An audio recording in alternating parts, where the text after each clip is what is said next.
Honorable members, I have a friend here today who also happens to be the mayor of Lander. If you could give a good Senate welcome to Mayor Monty Richardson up in the gallery. All right.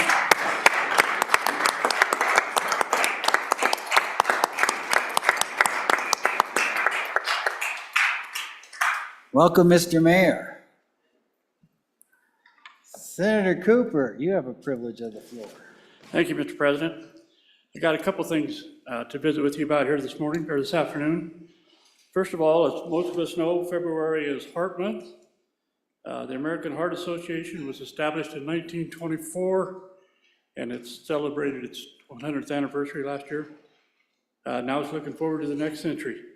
Some things that have happened here, it's significant. Funding for heart health research has decreased. Cardiovascular disease has been cut in half. So in the back here is some representatives from the American Heart Association, if we could welcome them.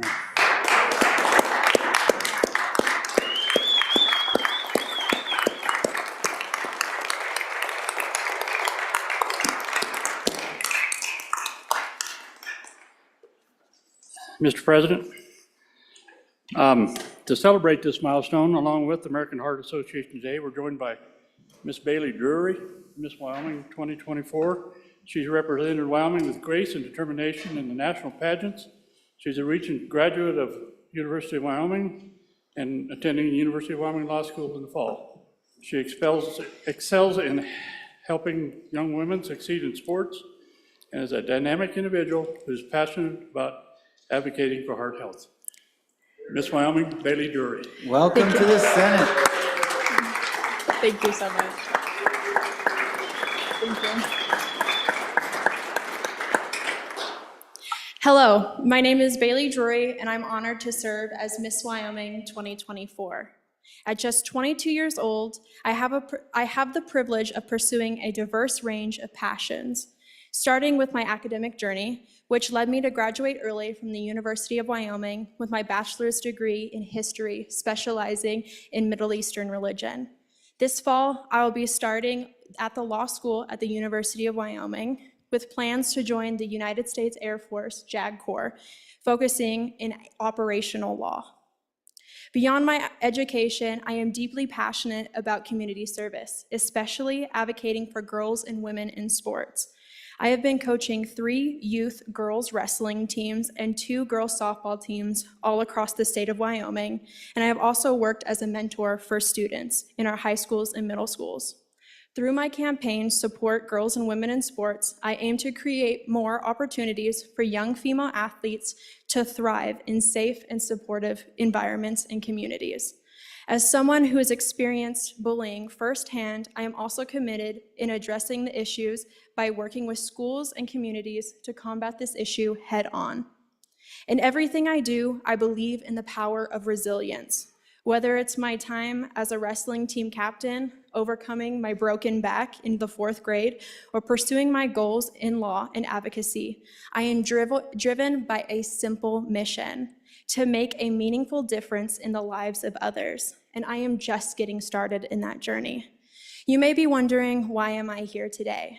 I am officially partnered with the American Heart Association, advocating for heart health.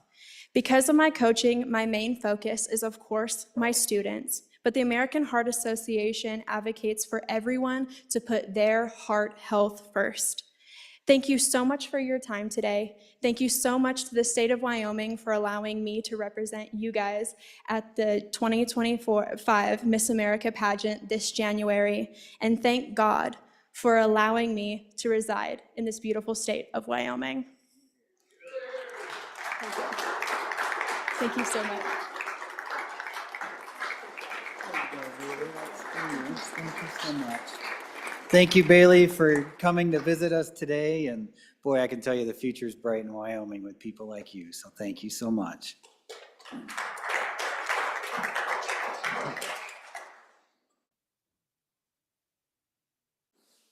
Any other privileges of the floor? Seeing none, let's get to work. Messages from the House. Mr. President, the following messages are dated February 4, 2025. Message number 180, House Bill number 270, Permanent Mineral Trust Fund Spending Policy, passed the House on third reading. Ayes 33, noes 26, excused 3. The following messages passed the House in an amended form by the votes indicated. Message number 177, House Bill number 54, Chancery Court Judges, District and Circuit Court Assistants, ayes 58, noes 1, excused 3. Message number 178, House Bill number 168, Cultivated Meat Prohibition, ayes 42, noes 17, excused 3. Message number 179, House Bill number 271, Common School Account Spending Policy Amount, ayes 32, noes 27, excused 3. Sincerely, Katie Talbot, House Chief Clerk. Thank you, Randy. Do we have any reports from standing committees? We do. These reports are dated February 4, 2025. Mr. President, Committee number 6, Travel, Recreation, Wildlife, and Cultural Resources, to whom is referred Senate File 164, Parimutuel Rodeo Definitions, respectfully report same back to the Senate with the recommendation that it do pass. Ayes, Senators Boner, Hicks, Jones, Landon, and Schuler. Senator Landon, Chairman. Your Committee number 5, Agriculture, State and Public Lands and Water Resources, to whom is referred Senate File 196, Second Amendment Protection Act amendments, respectfully report same back to the Senate with the recommendation that it do pass amended. Ayes, Senators Craigo, French, Ide, McEwen, and Pearson. Senator French, Chairman.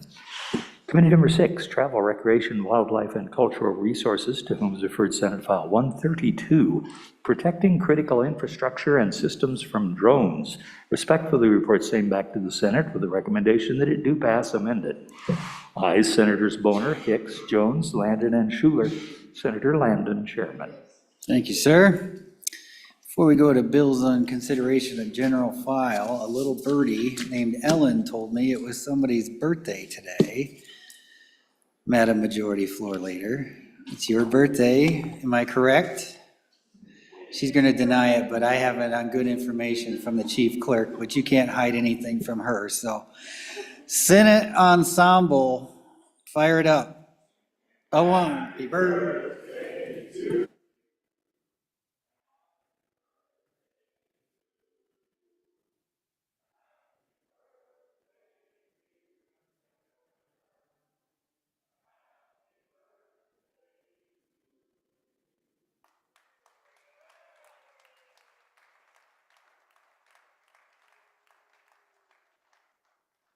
Okay, now that you're thoroughly embarrassed, Madam Majority Floor Leader, we are that order of business, consideration on bills on general file. Mr. President, thank you, and Senators, thank you. As always, it's always such a pleasure and an honor to have my birthday spent with you, and you guys can actually sing. How about that? So thank you so very much. Mr. President, I move that the Senate resolve itself into Committee of the Whole. You've heard the motion. All in favor say aye. All opposed, no. Motion carries. Senator Schuler, come on down.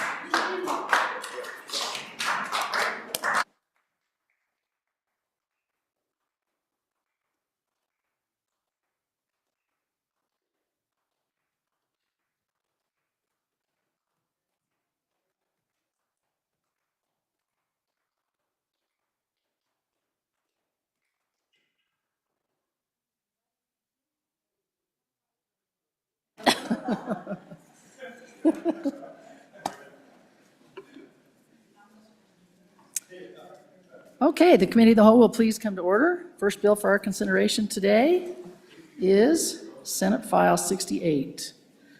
Will the reading clerk read the bill? Yeah, it's here somewhere.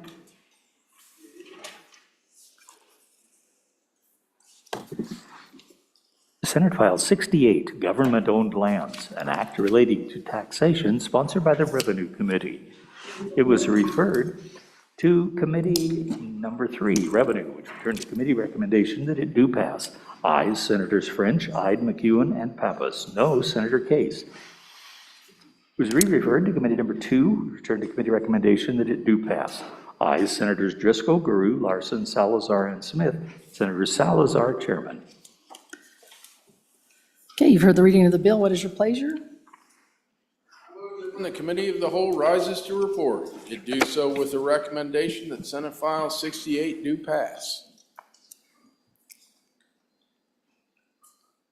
This is, Senators, this is a pretty simple bill. It's how we're gonna deal with taxation on government-owned lands. Kind of goes back to a truck stop in a place far, far away. What they're basically doing with this is putting a task force together. And they're gonna go through all the government-owned lands and come up with definitions and a way ahead on how we deal with taxation. It's really pretty much that simple. It lists out who will be appointed to the board. 4 members appointed by President of the Senate, or 2 by the Senate, 4 by the Senate, 2 members appointed by the governor. And they're just gonna sit down and look at all the government-owned lands and where it's at, get it reclassified, and hopefully we come out with a solid definition when they're done. And with that, I will stand for questions. Senator, I believe there might be a committee of the whole amendment. Would you like to take care of that now? No? Yes, Okay. could we read that in? Yes, that would be Senate File 68, Committee of the Whole Amendment Number 1, page 2, line 5, after. Senator Hicks? Yeah, Madam Chairman, I move Committee of the Whole Amendment Number 1 to Senate File 68 and ask for your favorable consideration. You know, we had a similar piece of legislation a week ago that kind of dealt with this topic, and we had a good discussion about what the Constitution allows and doesn't allow. And so I would just draw your attention, if you got your Constitution handy, in Article 7, Section 2. Article 7, Section 2. So when we get into that section, I just want to bring your attention to it. It says, all monies arising from the sale or lease of sections number 6 through 36. These are your school trust lands. It anticipates in the Constitution that these lands are available for leases and that those lease fees go back to the school trust. So that is a governmental purpose for that purpose. It's in the Constitution. I would also take you, if we go over to Article 18, Section 2. Again, this deals with the public lands, and under Article 18, Section 2, it says application of proceeds for sale or rental. So it's anticipated under the Constitution that we're actually going to rent these lands also.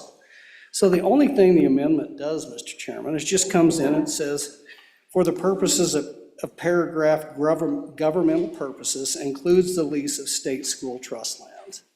That's consistent with the Constitution. And so we're just calling that specific provision out. That's the first part of the amendment. And then on page 2, line 11, Madam Chairman, that's just a cleanup. This has to dealing with improvements to land, and an improvement to a land would be maybe like a stock reservoir or timber harvest or vegetation management. We're talking about improvements on the land, buildings and that type of thing would still be taxable. I just wanted to clean up that language. So on and for the amendment, would stand for any questions. Any discussion on the amendment? Senator Case? Madam Chairman, thank you very much. Madam Chairman, I'm kind of cautious about this, and really about the bill in total. But the thinking that because it's for school trust land makes it a government purpose, to me is a fallacy. That the Supreme Court case that has brought this all about was about land that was leased for a truck stop. But the money from the lease supported the government. It had a government purpose, just as much as money coming in from the school trust lands that support the schools. You know, so when a government engages in a activity or leases property that provides it with revenue, it doesn't make it a government purpose. That was obliquely what the Supreme Court ruled on with respect to the truck stop. So that, I think it sounds good because we have school trust lands in the Constitution and they benefit education. But that doesn't mean that the activities themselves like grazing, meets the test of being a government purpose. Thank you, Madam Chairwoman. Any further discussion? Senator Hicks? No, Would you somebody rather, else before I okay, take my let's go to second Senator line. Scott then. Madam Chairman, as this amendment is specific to state school lands, my ranching operation leases significant amount of state school lands. I think I have a conflict of interest on this amendment. And Madam Chairman, if the amendment should happen to pass, I'll have a conflict on the bill itself. Senator Wright? Yeah, thank you, Madam Chair. I'm on and for this amendment. I haven't had a whole lot of time to look at it, but I think what the good senator from Baggs is saying here is, we've been operating like this for decades, since this Supreme Court decision in '55, and I think this helps what we're trying to do here without having task force and figuring out what's exempt and what isn't. So without studying it in depth, I'm in favor of this amendment. Senator Hicks? So, Madam Chairman, if I may, specifically to the Supreme Court ruling, it's my recollection, and I don't have it, but they didn't necessarily, in fact, I don't remember any language in that ruling that dealt with Article 7, Section 2. I'm just trying, I don't have it in front of me, but my recollection is that wasn't even discussed, nor was there anything pertaining to Article 18, Section 2, when it talks about rents or leases of those state lands. And so I think they were narrowly focused on one component, but I don't believe that decision had anything to do with these two sections in the Constitution. Clearly, leases and rents are contemplated, and I do think they were contemplated for government purposes, so to run our institutions and our public school systems. Those are constitutional mandated responsibilities that we have. So on and for the amendment. Senator Rothfuss? Thank you, Madam Chairman. When you look at the plain reading of the language, a government purpose, using it for a government purpose, I think everyone agrees that if you built a government building on it, that's going to be using it for a government purpose, and the facilities are for a government purpose. The idea, though, that grazing the land to generate revenue for the school foundation program is using it for a government purpose, I just don't think that meets the plain language. And again, if a court has provided clarity to the contrary, which it hasn't yet, then I could see where they might decide that in their wisdom. But once again, this seems like we're defining outside the bounds and really, again, creating intentionally through this legislation an imparity between private land and government land in how they're processed. We make it inappropriately advantaged. So private sector is not on a fair footing. And, Madam Chairman, we don't see this with trust land for leasing in Laramie, in Albany County quite as much as many of the rest of the colleagues do. But we have a lot of circumstances in Laramie that relate to the use of public lands for what you could contemplate as government purposes along a similar line of reasoning, which is that it generates revenue. But the storyline here is we have the University of Wyoming purchasing, they have property, they purchase apartments, and they rent those apartments out. They're effectively competing with the private sector. There's actually a lot of concern by constituents that they're able to take advantage of the university stature from many tax-free aspects and then compete in what is deemed by some an unfair manner in the marketplace. But then it just comes back to the question, is that a government purpose? Well, it's a government entity that's trying to bring in revenue. for the benefit of the University of Wyoming. So, sure, by the same stretch as this amendment, you could say that's a government purpose. But it just doesn't pass the simple reading concept where that, in my mind, and I think hopefully many in the room, Madam Chairman, should clearly be treated in equal practice with the market.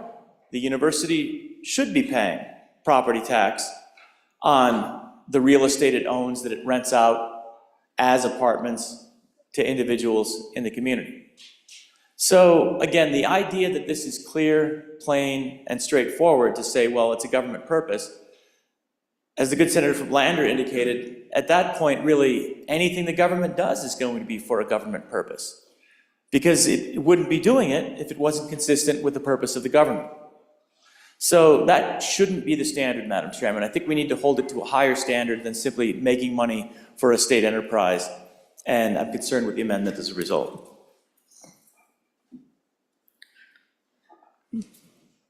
Senator Barlow?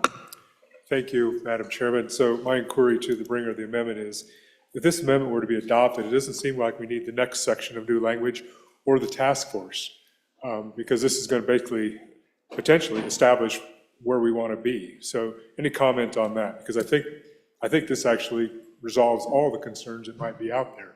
So is there a second reading amendment to wipe out the rest of the bill? Because this will take care of it. Thank you.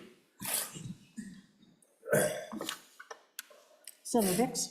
So, Madam Chairman, so I'll back into these first to my colleague from Albany County. When you talk about the simple reading of it, well, that's kind of the way I read it, because I'm a pretty simple kind of guy. And so, I read this, and it's pretty apparent to me that it contemplated in the Constitution that these were going to be leased. This doesn't say grazing lease in the amendment. It's all leases. But it also leases the land. It doesn't talk about buildings and improvements on there. That still stays in there. So it's the lease of the land that we're talking about here. So again, it doesn't contemplate that. When I read the simple reading, it talks about leases and rents.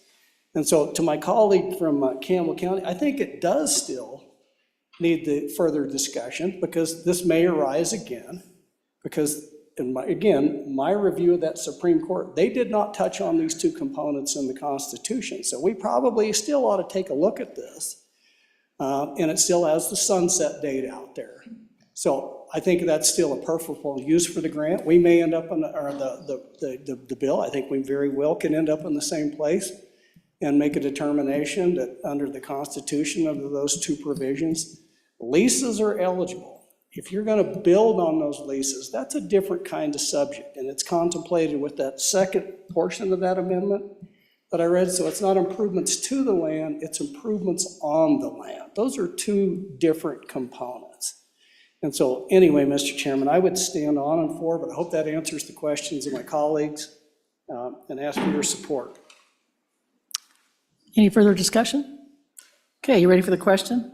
All those in favor of Senator Hicks's motion to adopt the Committee of the Whole Amendment Number 1 to Senate File 68, please say aye.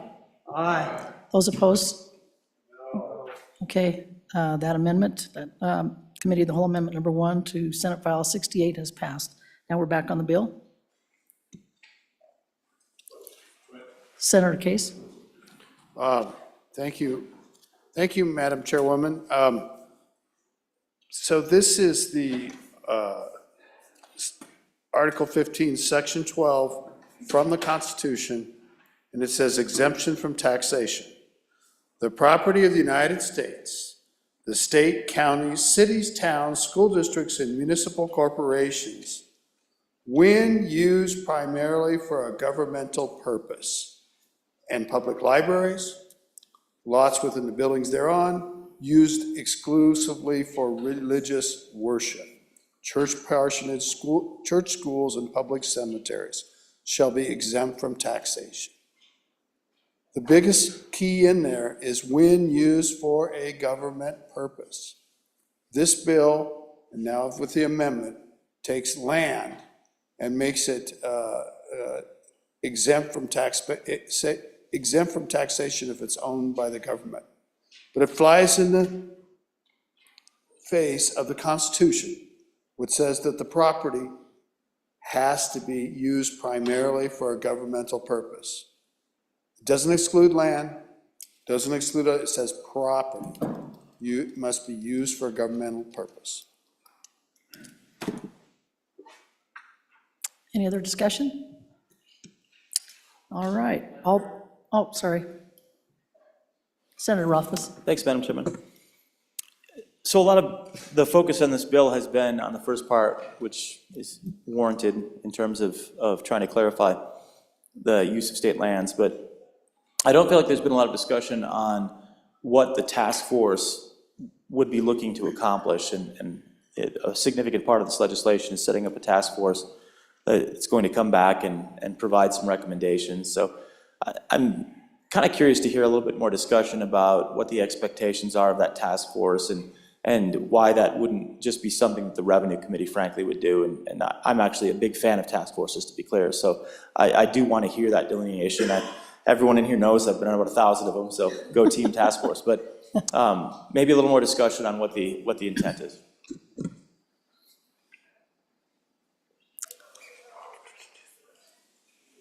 Senator McEwen. Thank you, Madam Chairman. It's going to consider the historical taxation of government property, how we've done things in the past for each situation. It's going to review the exceptions for all the different types of government property to include federal, state, municipal, and then make recommendations on which of those properties have taxability and which don't. Thank you, Madam Chairman. Senator Crago. Thank you, Madam Chairman. And I guess just maybe a question and a little bit of discussion, because we've already been through this topic once before on a previous bill, came out of a different committee.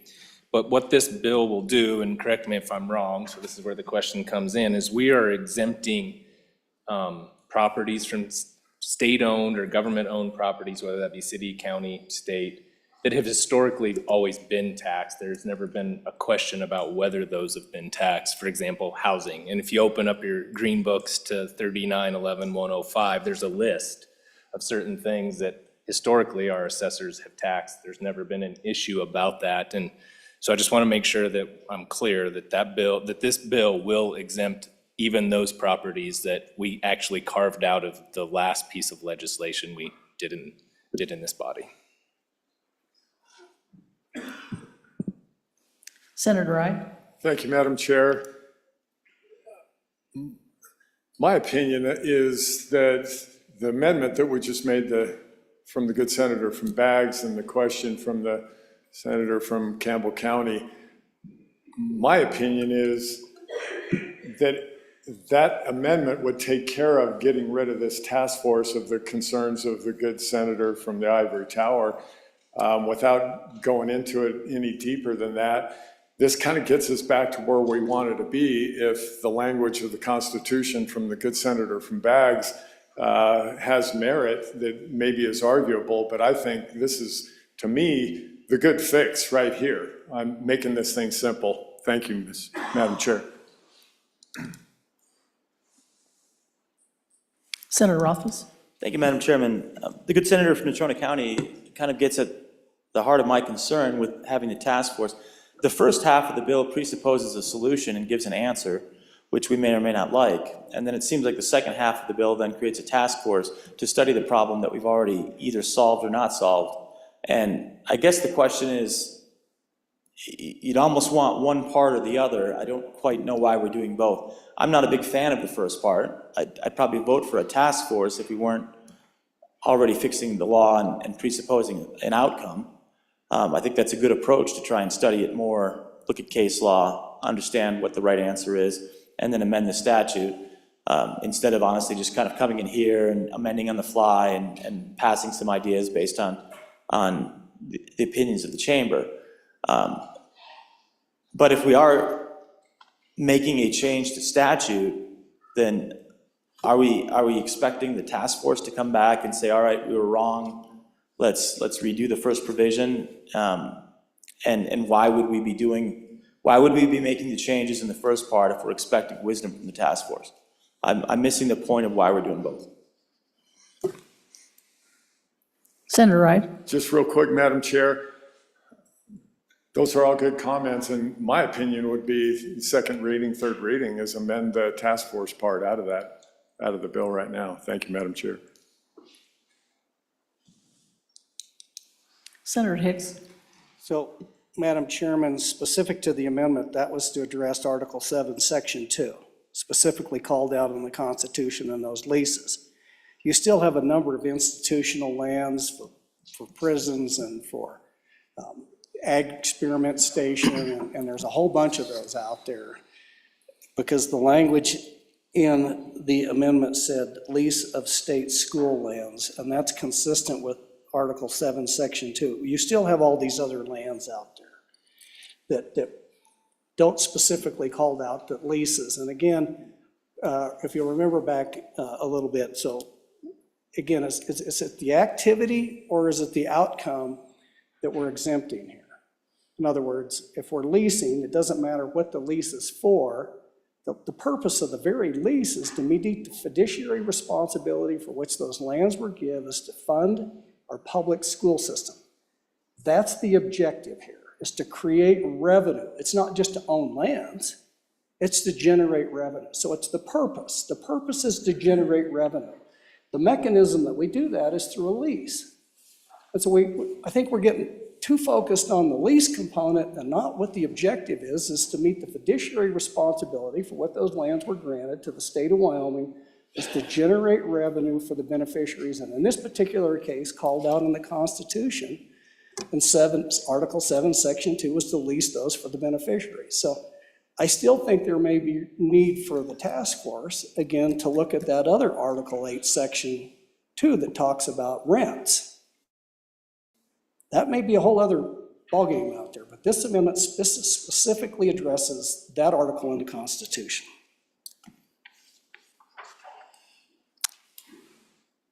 Senator Anderson? Madam Chairman, on and against this bill because it forms a task force and expands the government and raises our costs. There's money that has to be put to that task force. So as a good senator from Garden Creek has said many times, he's against this kind of bills. I am too. Thank you. Further discussion? All right, are you ready for the question? All those in favor of Senator McEwen's motion that when the committee of the whole rises to report, that it do so with a favorable recommendation of Senate File 68, please say aye. Aye. Those opposed, no? No. Oh, I think the chair might be in doubt. All those that are in favor, please stand.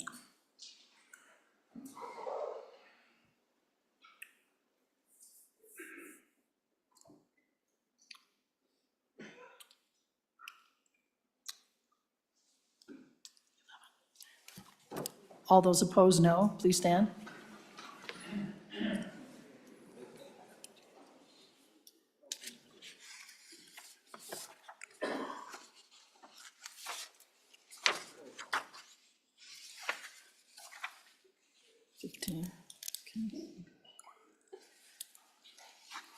Okay.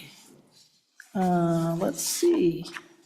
Pursuant to SR 65, having failed a standing division vote, a roll call vote is required. The chief clerk will call the roll.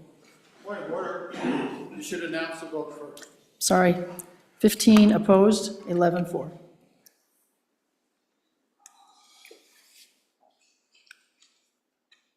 Senate File 68, Committee of the Whole roll call vote. Anderson? No? No. Barlow? Aye. Boner? Aye. Brennan? Aye. Aye. Case? No. No. Cooper? No. No. Crago? Aye. Aye. Crump? No. No. Dockstetter? No. Driscoll? Aye. Aye. French? Guru? No. No. Hicks? Aye.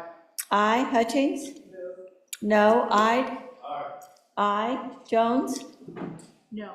No. Cole? No. Landon? No. No. Larson? Aye. McEwen? No. No. Nethercott? No. Olson? No. Pappas? No. Pearson? Aye. Rothfuss? No. Salazar? Schuler? No. No. Scott?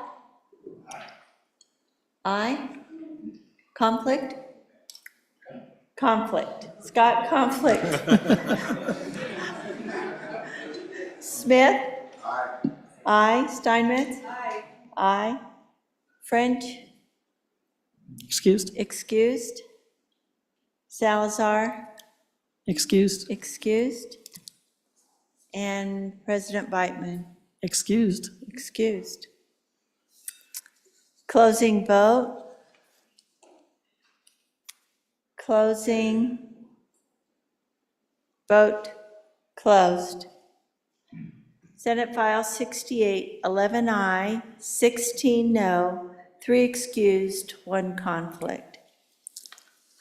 Senate File 68, having failed a roll call vote pursuant to SR 6SA, is deemed indefinitely postponed. The next bill for our consideration is Senate File 158. Reading clerk, please read that.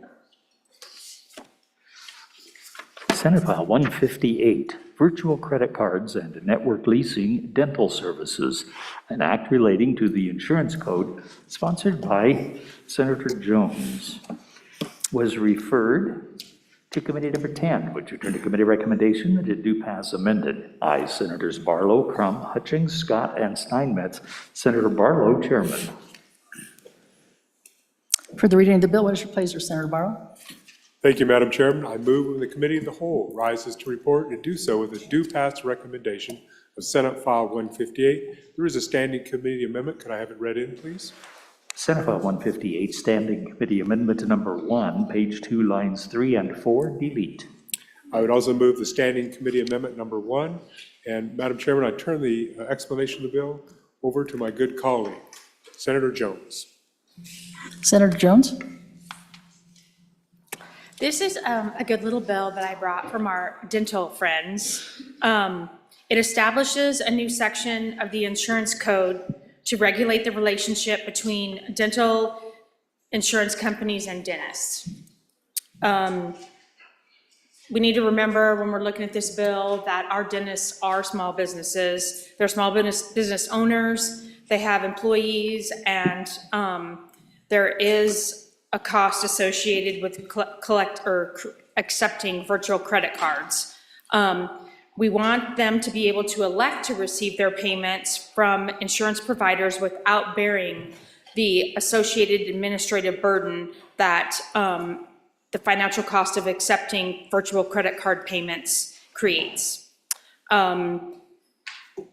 There is, in this bill, it provides explicit notification to the dentist, and it gives them an opt-out right for Wyoming dentists when a network they participate in is leased to a third party at a profit to the insurance provider. As a result of this bill, dentist practices are no longer forced to solely accept a payment method that may come with a fee as much as 5%.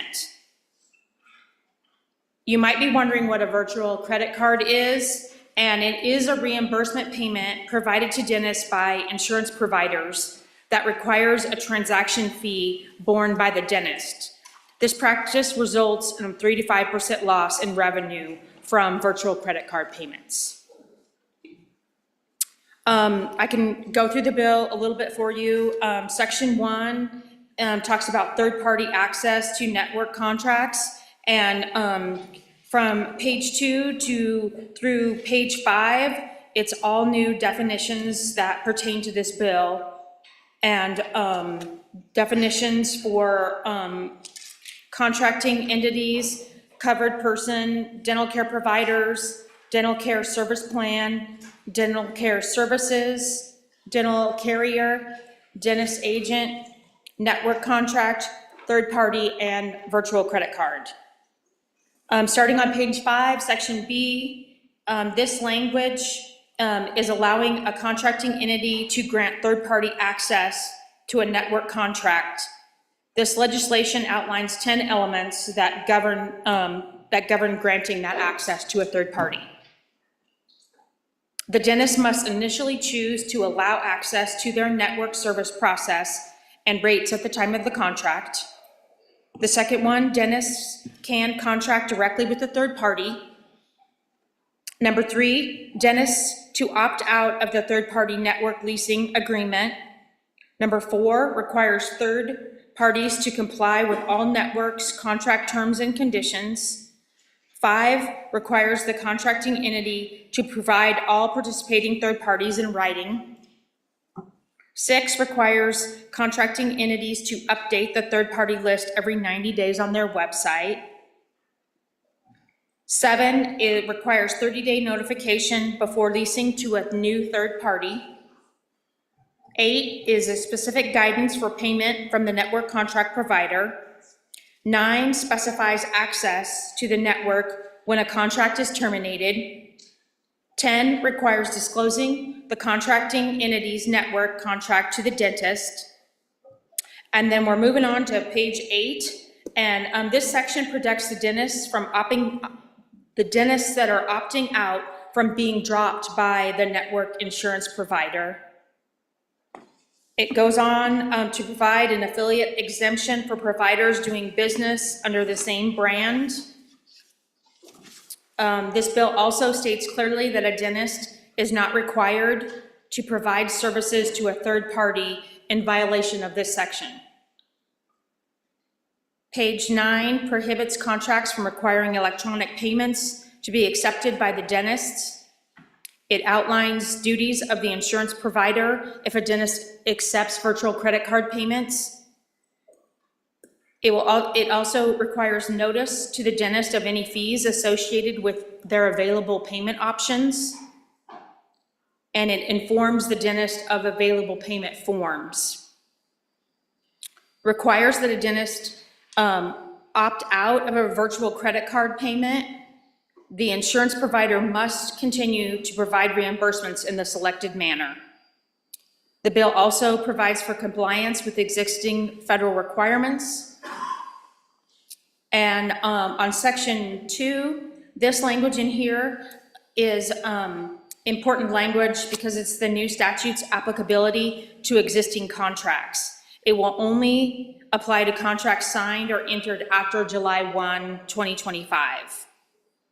Section 3 just authorizes the rulemaking, and Section 4 gives an effective date of July 1, 2025. The amendment that we're talking about is actually pretty simple, and it does benefit, I think it is a great benefit to the bill. Senator Jones, would you move that amendment, please? I'm sorry, could I? Oh, I thought you yeah. just had it read in. Sorry. I Okay. could be wrong.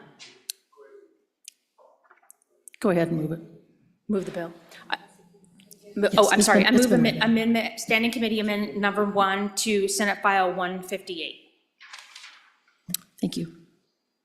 This amendment just, on page 2, lines 3 and 4, it deletes the definition of a commissioner, and then all those following ones just renumber and move everything up. And then at the very end of the amendment, it changes the language here in this section. It says this section shall not apply if access to a provider network contract is granted to a dental carrier or an entity operating in accordance with the same brand licensee program as the contracting entity, or to an entity that is an affiliate of the contracting entity. A list of the contracting entity's affiliates shall be made available to a provider on the contract entity's website. And I guess that, I'll take any questions that you have on the amendment first. Any questions on the amendment? Okay, question's been called. All those in favor of Senator Barlow's motion to adopt the Standing Committee Number 1 to Senate File 158, please say aye. Aye. Those opposed, no. Okay, that amendment is passed. Back on the bill. Okay, no further discussion on the bill. All those in favor of Senator Barlow's motion that when the Committee of the Whole rises to report, that it do so with the favorable recommendation of Senate File 158, please say aye. Aye. Those opposed, no. Okay, Senate File 158 has passed the Committee of the Whole. The next bill for our consideration is Senate File 77. Bored everyone to death. Senate File 77, compelled speech is not free speech, an act relating to the administration of government, sponsored by Senator Hutchings. It was referred to Committee Number 1, which returned a committee recommendation that it be pass amended. Ayes Senators Crago, Crum, Hicks, Kolb, and Olson. Senator Olson, Chairman. Okay, you've heard the reading of the bill. What is your pleasure? I'm assuming it's going to be Senator Olson. Thank you, Madam Chairman. I would like to move that when the committee of the whole rises to report, that it do so with recommendation that Senate File 77 do pass. There is a standing committee amendment to this bill, and I would ask that be read in at this time. Senate File 77, Standing Committee Amendment Number 1, page 1, line 4, delete. And I'll turn over the explanation of that standing committee amendment at the appropriate time to a member from our committee. But I think it's probably best to have the explanation of the bill first. So I will turn over the explanation of the bill to the bill sponsor, Senator Hutchings. Senator Hutchings. Thank you, Madam Chair. Members of the Senate, I'd like to bring before you Senate File 77, compelled speech is not free speech. This is an act relating to the administration of government, prohibiting the state and its political subdivisions from requiring the use of preferred pronouns, authorizing a civil remedy, providing an exception to the Wyoming Governmental Claims Act. Very, very, very simple bill. We passed it in this body in 2024. And it didn't make it through the other bodies, so I'm bringing it back. And I'm glad I am, because it seems like we are experiencing this very problem in our state, in Sweetwater County and here in Laramie County. Page 1 of the bill, page 2 of the bill states that the state and its political subdivisions shall not compel or require an employee to refer to another employee using the employee's preferred pronouns, 1, as a condition of continuing or commencing employment or contracting with the state or political subdivisions. Number 2, as a condition of receiving a grant, loan, permits, contract, etc. And number 3, under threat of adverse action by the state or political subdivision, and we've seen this happen. And that's B, any person aggrieved may file civil action in any court of competent jurisdiction against the state or political subdivision. And with that, Madam Chair, on page 3, section 2, we're granting immunity from tort liability for these specific people. And we have an effective date on page 4, and that is the gist of the bill. And I would hope I could get another aye vote this year. Thank you. Senator Olson. Thank you, Madam Chairman. I think now would be a good time to walk through the standing committee amendment. So I've already moved it, and I will explain it. Basically, this amendment, the heart of it takes place at the top of page 3, and this is the penalty portion of the statute. And what your good committee number 1 did was it removed a monetary compensation from the enforcement provision. So now the enforcement provision would simply be to seek injunctive or declaratory relief. You could not seek compensatory damages or attorney's fees. That's what the original statute had, and that's what we removed. We felt like that was probably the fair thing to do, so as not to create financial burdens for entities. And then the bottom of page 3 brings in 1-39-104, and since we removed compensatory damages, there's no reason to accept them out from the grant of immunity from tort liability.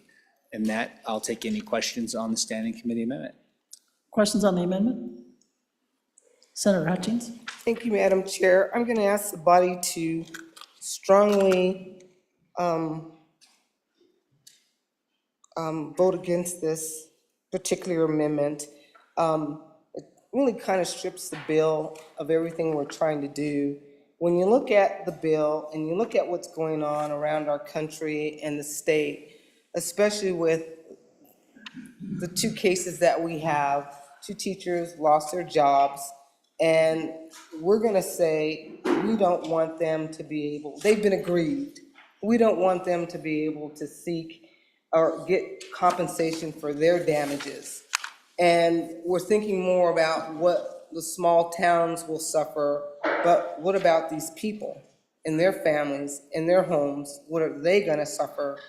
And then I wanna remind the body that without any, and I mean without 1 ounce of opposition, we added voluntary crossing guards to the Governmental Claims Act.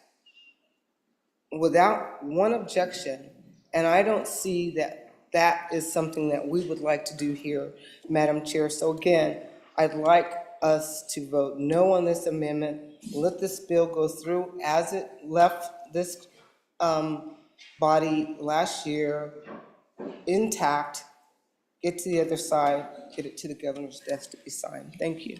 Further discussion? Senator Crago? Thank you, Madam Chairman. So crossing guards, we did the exact opposite of what this bill is trying to do. We actually gave them protection and provided them immunity so long as they were doing their job and were following the law. This bill does the exact opposite with the language left in. So what the amendment does is try to put whoever we're talking about, whatever government employee we're talking about within this bill, put them in the same realm as the crossing guards that were referenced just a minute ago. I just don't think this is an appropriate time to break open the Governmental Claims Act for this particular issue. I do support the issue and I support moving it forward, but not with adding it to the Governmental Claims Act and allowing suits for money damages, attorney's fees, et cetera, and removing the immunity for our public employees just trying to do their job. Further discussion on the amendment? Okay, seeing none. All those in favor of Senator Olson's Standing Committee Amendment number 1 to Senate File 77, please say aye. Aye. Those opposed, say no. No. Okay, that amendment has passed. Back on the bill. Question? Senator Landon. Thank you, Madam Chairman. I appreciate the passion of our good senator who has brought this bill a couple of times. And, I believe I even supported it out of this body last year, but I have to confess to you, Madam Chairman, I'm just struggling to understand the bill in general. I don't get it. And I'm really trying to. I've tried to figure out what exactly we're doing with this bill, and I just learned from the sponsor of the bill that we have this going on in Wyoming, that something took place over in Sweetwater County that I'm obviously not aware of, maybe something down here in Cheyenne. What exactly do we have going on that we're trying to fix here? I could really use some help. Thank you. Senator Rothfuss. Thank you, Madam Chairman. So one of the key concepts that I think this runs afoul of is the idea of a workplace where all employees have the opportunity to work in a hostility-free work environment, right? That's an important part of our system. And so we have a lot of non-discrimination, we have a lot of legislation. I think we require, for example, cigarette breaks as a good example of our statutes. We're not sure why that's still there, but it is, to avoid a hostile workplace environment. And as we look at this legislation, I think it's important to realize that while the intentions are trying to reflect a desire to respect the rights of an individual that doesn't want to change their viewpoint on what pronouns might be used, I think it needs to be realized that it doesn't take it from the side or look at it from the perspective of an individual that wants their viewpoint respected, right? The hostile workplace environment. So this is a bit of a challenging issue. It's like, whose rights are we choosing? Are we choosing the person that doesn't want to respect someone else's rights, or are we choosing the person who wants their rights respected? And that's a commonplace problem. Madam Chairman, what this legislation would allow, though, is for me to arbitrarily start, in a professional capacity, misgendering the pronouns of everybody in this room, right? It's not just non-traditional pronoun use that this governs. And I could be doing that with hostile purpose and intent. I could be doing that to belittle somebody. I could see somebody that I think looks feminine and decide that I'm going to gender them for them with a feminine pronoun. Or somebody who looks overly masculine, and I'm just going to go ahead and gender them with masculine pronouns. Just up to me, creating a hostile workplace, doing it not because I want to respect my own opinions and stick by my beliefs, but because, Madam Chairman, I'm just being a jerk, right? And that's the challenge of workplace environment legislation, is trying to draw that distinction and respect that you have to have everybody's rights in that workplace respected and understand that there's going to be a balance.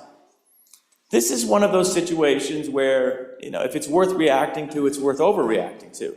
We take a circumstance where apparently there have been a couple of instances in the state where people have felt like their ability to reflect their own views on the world are being diminished. And through the response, through this legislation, we're throwing out any respect or reflection on what is appropriate use of pronouns in a way that allows that workplace environment to be appropriate, to be respectful. And Madam Chairman, just from a be good to each other standpoint, right? Just kind of that do unto others as you would have them do unto you. The golden rule, it doesn't cause an awful lot of damage just to use the pronouns somebody else wants. It doesn't cause a lot of damage for me to use a nickname somebody else wants. If I find out somebody wants me to call them a specific name, use a title in front of their name, anything else, Madam Chairman, I'm probably just going to do that because it makes them feel better. Not because I need to worry about how I feel in terms of what I'm calling them, but just what makes them feel comfortable. And this legislation says, no, it's about me. It's always about me. How do I feel? What do I want to do? How do I want to call someone? And so, Madam Chairman, I see a lot of problems with this. I don't think there is a substantial problem out there that it's solving, but the solution it provides is one that really works against that golden rule where we're trying to be decent to each other, be respectful of each other, and be respectful of what it takes to make other people feel welcome and good as a part of their community and as a part of their workforce. So, on against this legislation, I really do have concerns with what it is trying to accomplish and how it would get there. Senator Kolb. Yeah, thank you, Madam Chairman. I'd like to thank my colleague from the ivory tower of making my point, but in the exact opposite way. These pronouns have been, in fact, weaponized. They've been weaponized to make you conform for the same reasons we just heard can be flipped the other way. And these have been turned into a tool that people aren't using the golden rule. We can't just go around being ourselves. No, we have to force someone else into saying what we want them to say. Almost like compelled speech. You've lost your free speech. This bill is an attempt to level the playing field. This bill is an attempt to kind of, I think, make people live by the golden rule instead of weaponizing pronouns, which is what I see what's going on. And yes, it did happen in my area. I assure you it does happen. But I think this is just a way to say, no, you can't do that. No, you can't force me as an individual to comply with your request because you're going to say, I guess I hurt your feelings, I guess. No, it's weaponized. So that's why I think this is necessary. I think we can maybe work on this a little bit, but this is definitely a necessary piece of legislation because we're dealing with a different world.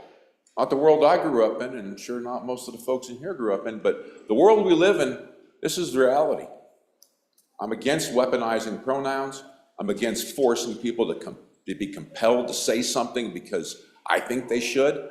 You have the right to say what you like to say, but you don't have the right to tell me how to think, how to say it, how to be as a person.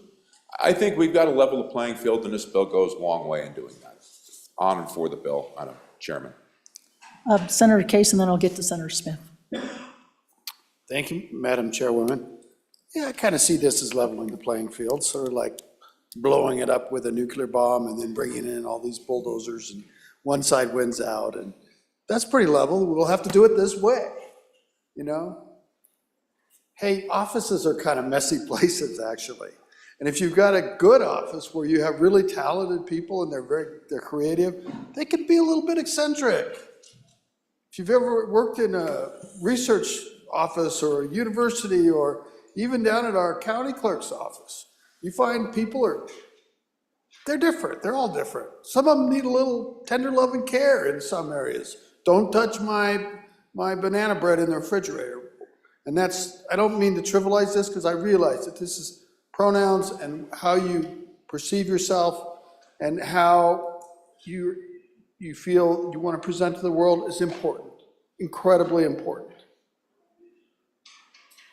And we're just going to smash that with the atomic bombs and the bulldozers, and it's not necessary. It doesn't do any good. It doesn't help anybody.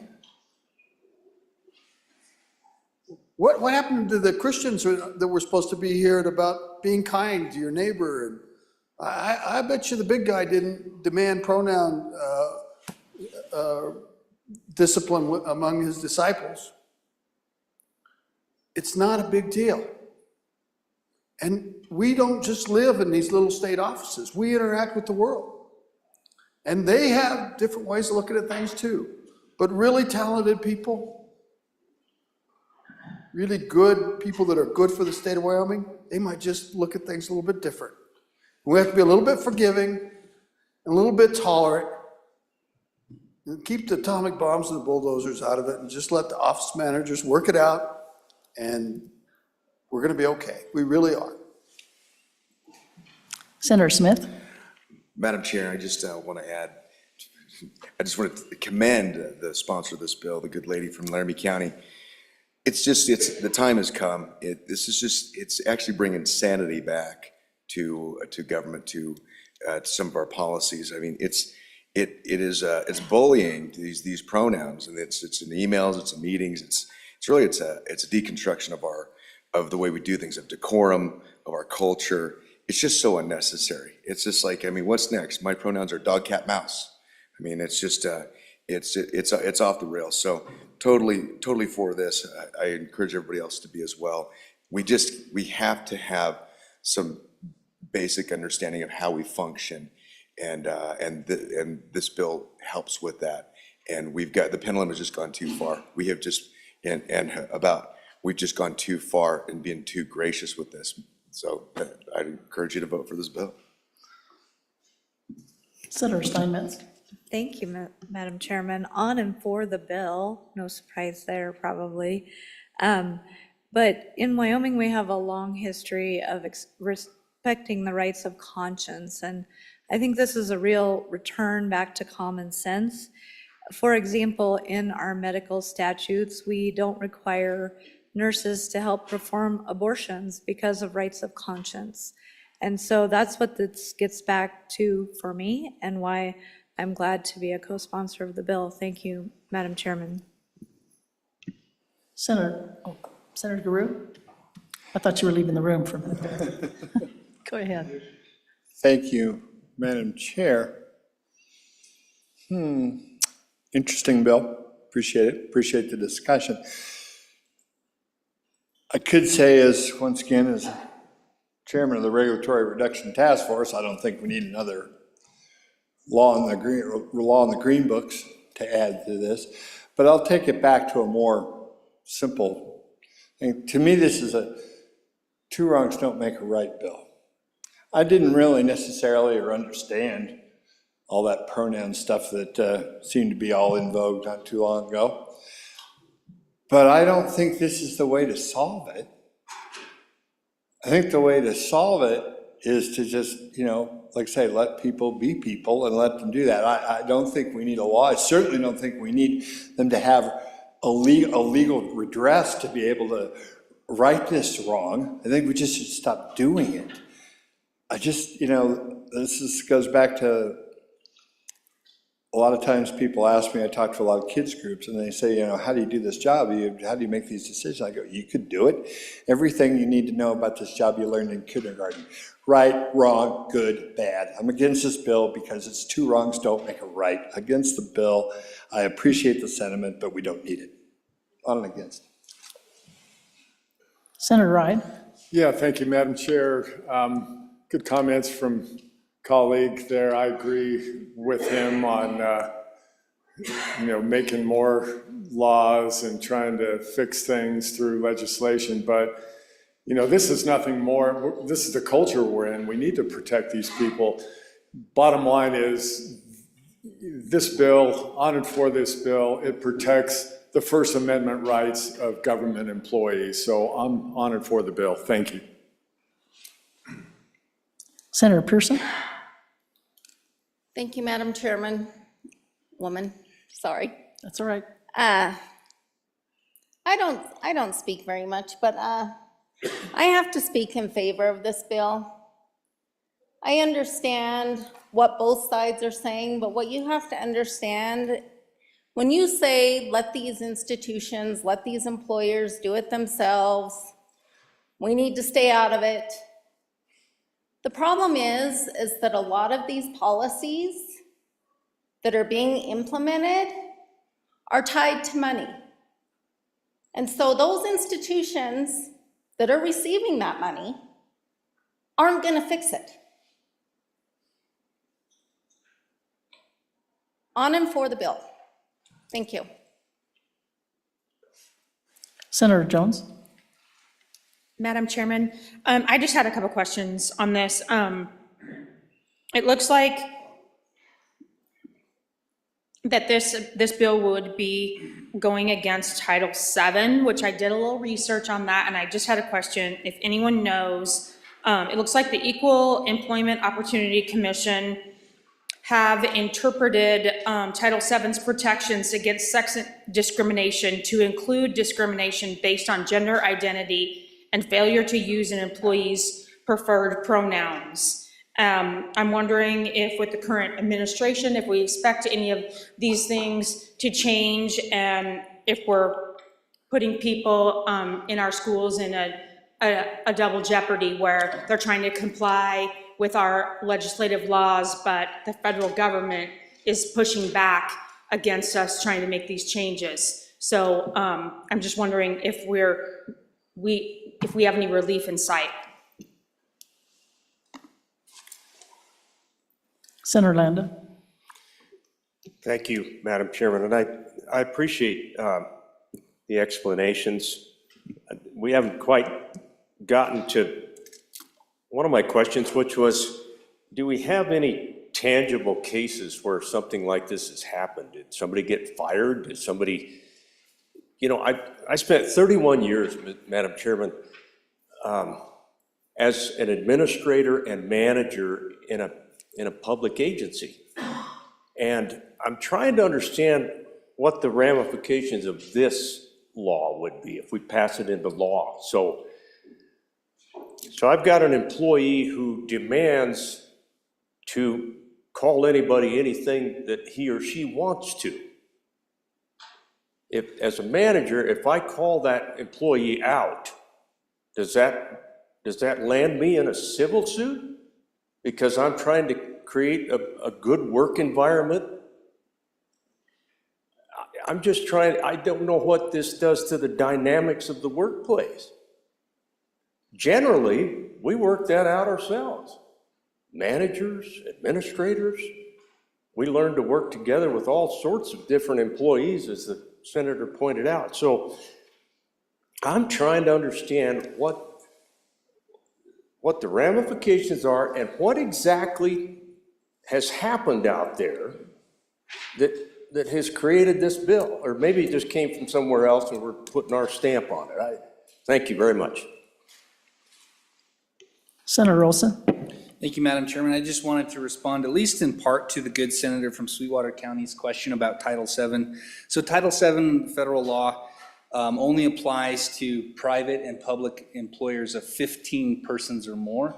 So I guess to answer your question in part, it's only going to apply to the larger businesses. This state law would appear to apply to both small and large businesses, but would certainly govern all situations under 15 employees. Thank you. Senator Hutchings? I'll try to, Madam Chair, to answer all the questions. I sent the good senator from Casper email with the information and websites, and if anybody else wants that, I'll send that out. I can send it out to the whole body if you'd like, so that you can see what's going on around the country and here in Wyoming. I anticipated the same people that were against this last year to be against it this year for the same reasons, but I want to just try to keep us on track and stay in the lane that this bill is addressing, and that is the government cannot force you to say something. If you want to say whatever you want to say, that's your business, but the government cannot force you to say something. So that's where we would talk about a hostile work environment, if anything. So again, it's not about what you say, but about being forced to say it. About an atomic bomb, there's no atomic bomb here. Cases are happening. Before we did this, it was happening around the country in 2024, and now it's here in Wyoming. And we've had 2 cases that I know of, and there are small instances going on around the state where people aren't saying anything. People are afraid to lose their jobs, so they're keeping quiet. I thank those who stood up on and for the bill. I think it's a great bill. And when one of the senators say, this is not a good bill, it's going against what you really want, and the easy thing to do is just do it. And that would be a good thing if we could just do it. And we all know that you can't always just do what's right. So we need laws, and that's why we're here as lawmakers. That's why I ran for office, so I can represent those who want to be protected and helped. Let me see. The Title VII issue is a civil rights issue, and the previous administration with Title VII erroneously tried to bring in these pronouns as an issue, but they weren't able to do that. So this doesn't fall under the Title VII issue, and that came up in testimony during the committee as well. And as the senator from Casper said again, generally we just handle these things, but now it doesn't happen. I've had issues where I was accused of something and I wish it would just go away and that you could just handle it, but you can't always do that. So that's why we need this piece of legislation, and again, I hope you vote on and for it. Senator Kolb. Yeah, thank you, Madam Chairman. To my colleague who mentioned the Title VII issue, I look forward to seeing actual documented proof, information from that's actually a ruling on Title VII, because I've got it in my computer, it doesn't exist. So maybe there's something else, or maybe it was just an executive order, I don't know, but I'd like to see more about it. I'd like to move this out of committee of the whole. I'd like to get some more data to see if there is actually an issue with Title VII. I was unaware of it myself, but I stand here to be educated, and I look forward to seeing the data. Thank you, Madam Chair. Any further discussion? Okay, question's been called. All those in favor of Senator Olson's motion that when the committee of the whole rises to report, that it do so with the favorable recommendation of Senate File 77, please say aye. Aye. Those opposed say no. Okay, the bill has, excuse me, I better do it right. Senate File 77 has passed the committee of the whole. Next bill for our consideration is Senate File 137. Senate File 137, School Finance Cash Reserves, an act relating to school finance, sponsored by Senator Dockstader. Was referred to Committee Number 4, which returned to committee recommendation that it do pass. Ayes, Senators Brennan, Olson, Rothfuss, Schuler, and Scott. Senator Schuler, Chairman. Okay, you've heard the reading of the bill. I think Senator Brennan is going to move this forward. Senator Brennan? Oh, Senator Dockstader, did you have something you need to say? Oh, sorry. You need a green light, don't you? Go ahead, Senator Brennan. Sorry, I missed this on my list. I move that when the committee of the whole rise to report, it do so with the recommendation that Senate File 137 do pass. And for an explanation of the bill, I'll give it to Senator Dockstader. Thank you, Senator Brennan. Senator Dockstader. Thank you, Madam Chair. Bringing you Senate File 137. Folks, we started this long last year with a lot of momentum. With some last-minute amendments, made me a little nervous. I wanted to check with the folks who brought it from the schools. We got it all sorted out, and we are good to go. With that, members of the Senate, in 2022, the legislature increased the operating balances and cash reserves that a school district may carry over from year to year from 15% to 30%. That provision sunsets on June 30th, 2026 under current law. Senate File 137 extends the sunset date June 30th, 26 to June 30th, 28, allowing school districts to continue carrying 30% of their cash reserves and operating balances from 1 year until the next is authorized by current law. The increase in operating balances and cash reserves may be particularly beneficial for small districts, giving them the ability to cash flow their budgets more effectively. So with that, I'll just go through the bill. Page 1 extends the sunset date, and it also funds, notes that the funds come from the foundation account and they're taken care of by January 31st. Page 2, the Education Department tracks the balance and the reserves, takes care of the accounting. Page 3 does the rules and reporting. There's an explanation of what the balance and cash reserves mean. Then there's the extended date, June 30th, 28. And the note on page 4 that no capital construction will be used with these reserves. And members of the Senate, again, this just simply extends the sunset date, helping the districts with their operating balances, allows the district more control of their operations. Ask for your approval. Discussion on the bill? Senator Rothfuss. Thank you, Madam Chairman. Madam Chairman, on and for the bill, I do want to raise some concerns that I have with this approach, and I think the bill is appropriately structured to have a continued sunset date, but it's something that the Education Committee needs to look at. The reason that we have to have the increased reserve up to 30% is because cash flow is problematic for districts based on when they get their money, when they need their money, and so they struggle if they don't have a sufficient reserve available. So it is rational to extend that sunset. We also took special education and took it out of the calculation, so their reserve account was actually dropped in terms of what 15% meant, and so the 30% becomes more critical. Historically, though, it was always at 15%. And Madam Chairman, we have taken action to improve the cash flow, but we haven't fixed their cash flow. They also calculate that reserve amount at an inopportune time of the year when they've are low on funds, and so they, again, struggle from a cash flow standpoint. But the concern with having a high reserve is that the school foundation program model generates funds for the districts that are supposed to be spent that year for those students, right? It's not a model that generates a reserve. So if you're building up a reserve, that means you're not spending the funds on the students that are supposed to have the funds spent on them in that year. And so the idea that it's just, well, let's have that number go as high as possible, why couldn't they have a reserve, presupposes that they've got excess revenue somewhere that's available. But they don't. There's no mechanism for excess revenue other than short the current crop of students.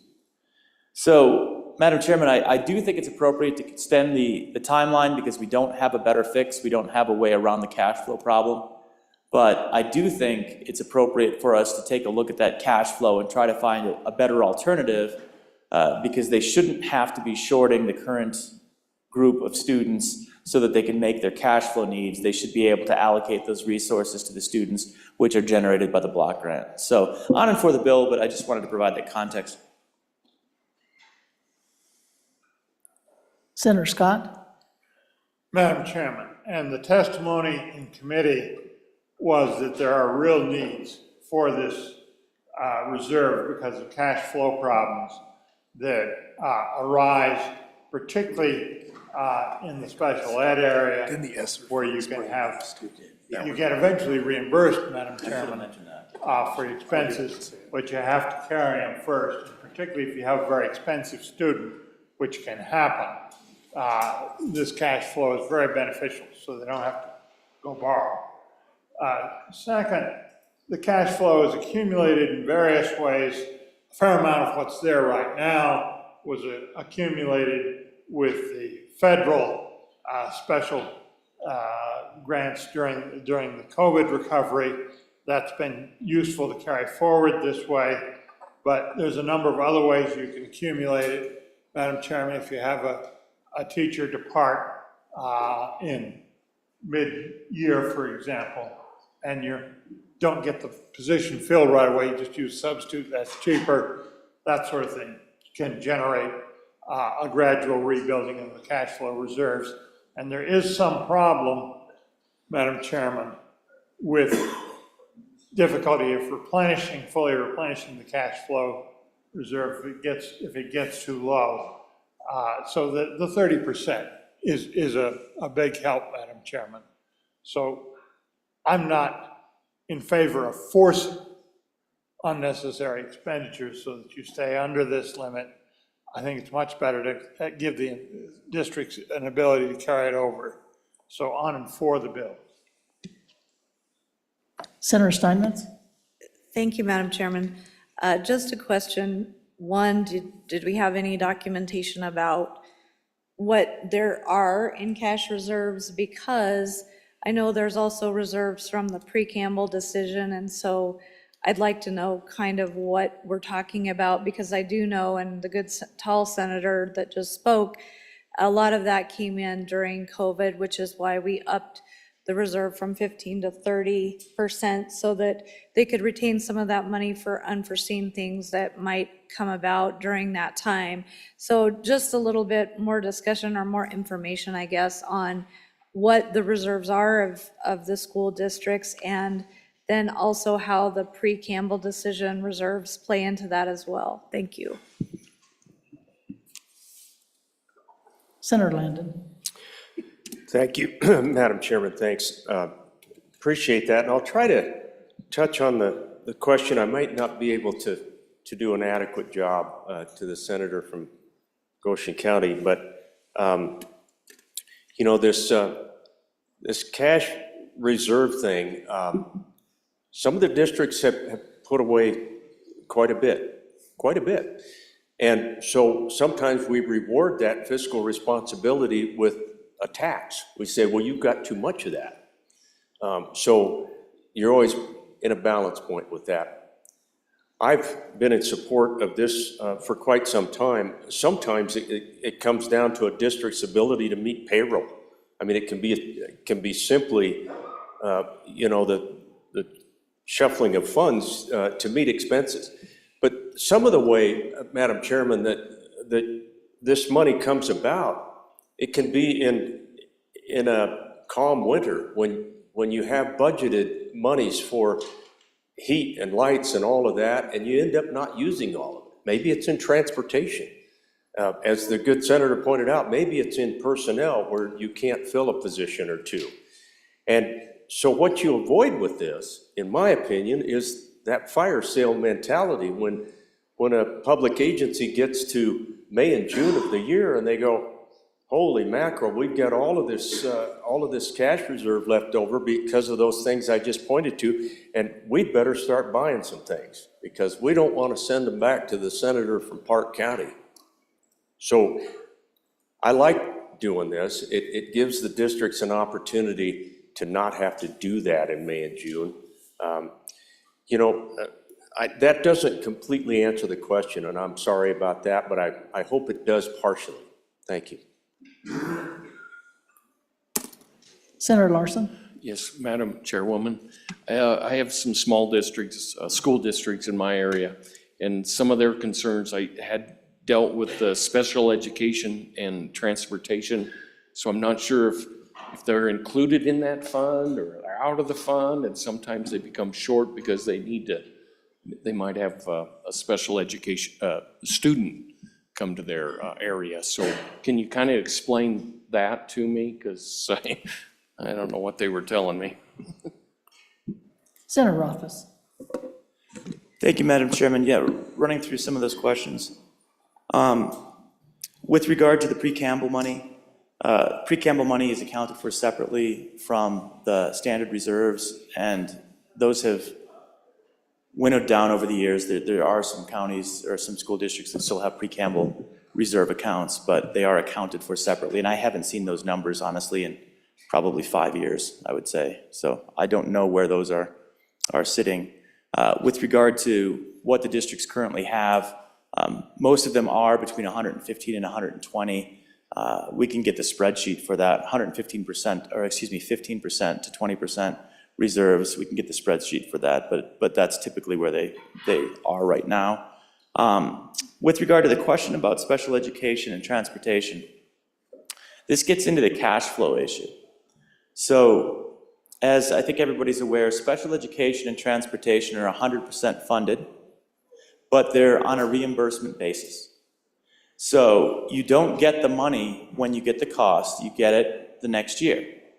So when you have a high cost placement, and so we have students that'll cost a few $100,000 a year, they might be an out of district placement, very expensive on special education side, the district has to absorb that cost while the cost is being initiated. So they're going to go into their reserve and they're going to pay for that from their reserve account, and then they're down $200,000. The next year, they'll get that $200,000 back a year later, but that placement might continue. It might be a multi-year placement. So you can imagine you're really not going to get your full reimbursal back to your reserve account until the placement ends. So that might be a few years, and then you finally get the money back. So it goes back to the cash flow. Those aren't costs to the district because they're 100% reimbursable, but based on how we cash flow the funding of that, the district has to use reserve account to account for the money until they're reimbursed. So to the good senator from up in the Basin area, that's probably what you were hearing with regard to special education and transportation. That answers those questions. Further discussion? Senator Dockstader. Thank you. And I put a note out just as that was requested that we get that spreadsheet, get it out to you folks. But this actually originated with our small districts. I'm sure you've probably heard from them, but it's kind of spread across, and it's just an opportunity to give them a chance to manage their funds better. Ask for your support. Okay, I sense you're ready to vote. All those in favor of Senator Brennan's motion that when the committee of the whole rises to report that it do so with the favorable recommendation of Senate File 137, please say aye. Aye. Those opposed say no. No. Okay, Senate File 137 is passed, the committee of the whole. Next bill for our consideration is Senate File 153. Senate File 153, Residential Real Property Taxable Value, an act relating to taxation and revenue, sponsored by Senator Barlow, was referred to Committee Number 3, which returned a committee recommendation that it do pass amended. Ayes Senators Case, French, Ide, McEwen, and Pappas. Senator McEwen, Chairman.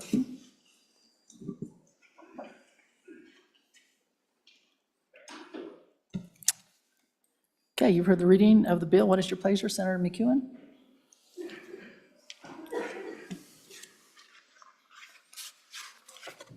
Is this script there?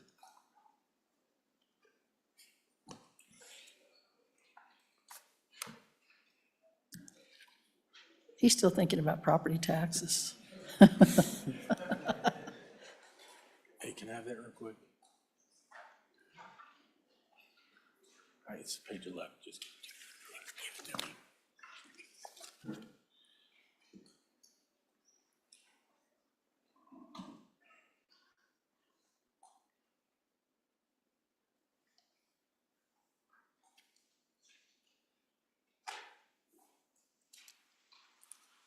I move standing committee. No. Yeah, just move the bill first.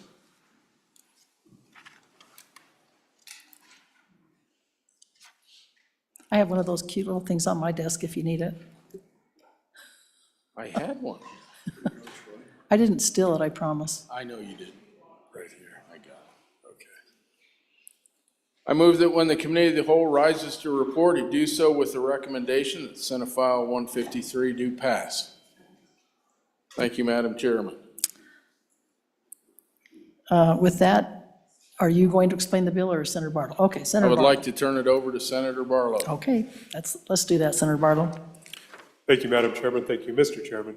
Ladies and gentlemen, as you know, the voters of this state adopted a constitutional amendment in November of 2024, and this bill is just actually operationalizing what the voters of this state adopted. And just to remind the body, Article 15, Section 11, we went from 3 to 4 classes, the new class being residential real property, and then we also have the opportunity to have a subclass. So, Madam Chairman, I'll just take you straight to the bill, and that's what you'll see the bill does. The bill, go to page 2 of the bill, you'll see that new language lines 10 through 12.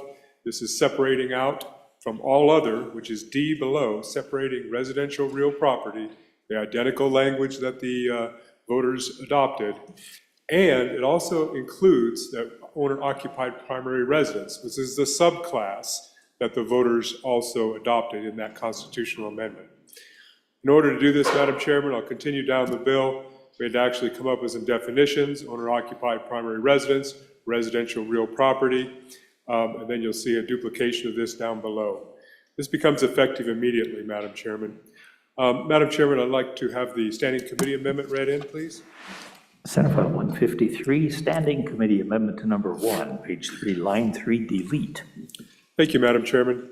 So, Madam Chairman, this amendment goes into the definitions within the bill. The first one is the number of residences within a particular building. Currently, the system is built on 3, no more than 3.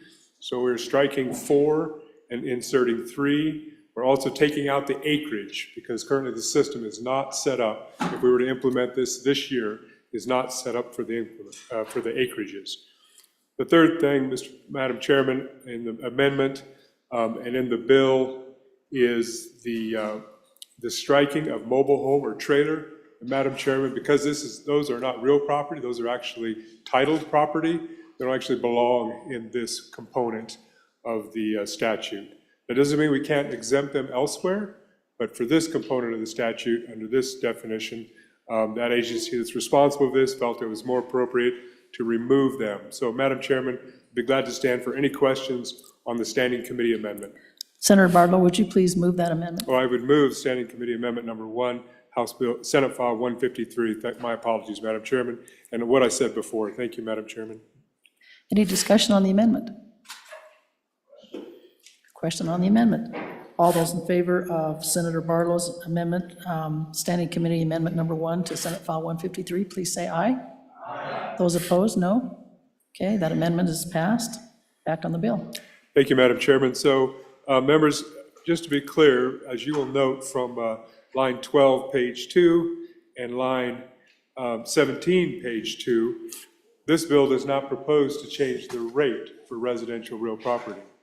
That does not mean that a member of this body couldn't say, you know what, I am willing to change that rate. The rate that it could be changed to based on the constitutional language of 40% or 4 points is approximately 8.3. You could drop it approximately to 8.3. That'd be a reduction of just under 15% of residential property taxes you were so wanted to. Now, Madam Chairman, if somebody's interested in doing that, I would certainly welcome you to reach out to me. I have the impact of that to every community in the state, both counties and cities and towns, and then I have the net effect to special districts. I don't have it broken out by the 400 plus special districts, but I have the net effect for those. So, Madam Chairman, I'd be glad to stand for any questions. Ask for your favorable consideration of this bill, which I believe, Madam Chairman, one, obviously fulfills our constitutional requirement of fulfilling the voters' wishes, but two, I think the basis of all property tax, residential property tax bills that we do this session are based in this bill by creating that additional class, residential real property. Thank you, Madam Chairman. Discussion on the bill. Senator Hicks. Madam Chairman, I think we finally let a thoroughbred out of the corrals. We ought to ride this horse. This looks like a winner to me, Madam Chairman. I do support this bill. I think this is the right thing. If you go back to the most recent election, we did have a mandate from the electorate, and this is what the mandate was. They mandated we go in under constitutional amendment, and we carve out another separate class of property. So I think this is the right way to do it. So I'm on and for this. Let this horse run. Further discussion? Senator Kolb. Thank you, Madam Chair. Just a discussion on 9.5%. Where'd that come from? Is it just currently what we're doing? I mean, just where we're at and why is that the starting point? I heard the bringer of the bill explain it's kind of flexible on that, but I'd just like to know more about the 9.5%. Thank you, Madam Chairman. Senator Barlow. Thank you, Madam Chairman. I appreciate the inquiry. So under current law, if you will, statute, 9.5% includes all other property, real and personal, which for the purposes of the law right now includes residential real property. So when the voters decided to have a separate class, I and some of my colleagues that are co-sponsors made the choice not to change that rate, if you will, within this bill. It certainly is up for amendment, if somebody chose to, but to leave it at 9.5%, because that is in fact what it is now by statute, and was before the constitutional amendment was passed. Thank you, Madam Chairman.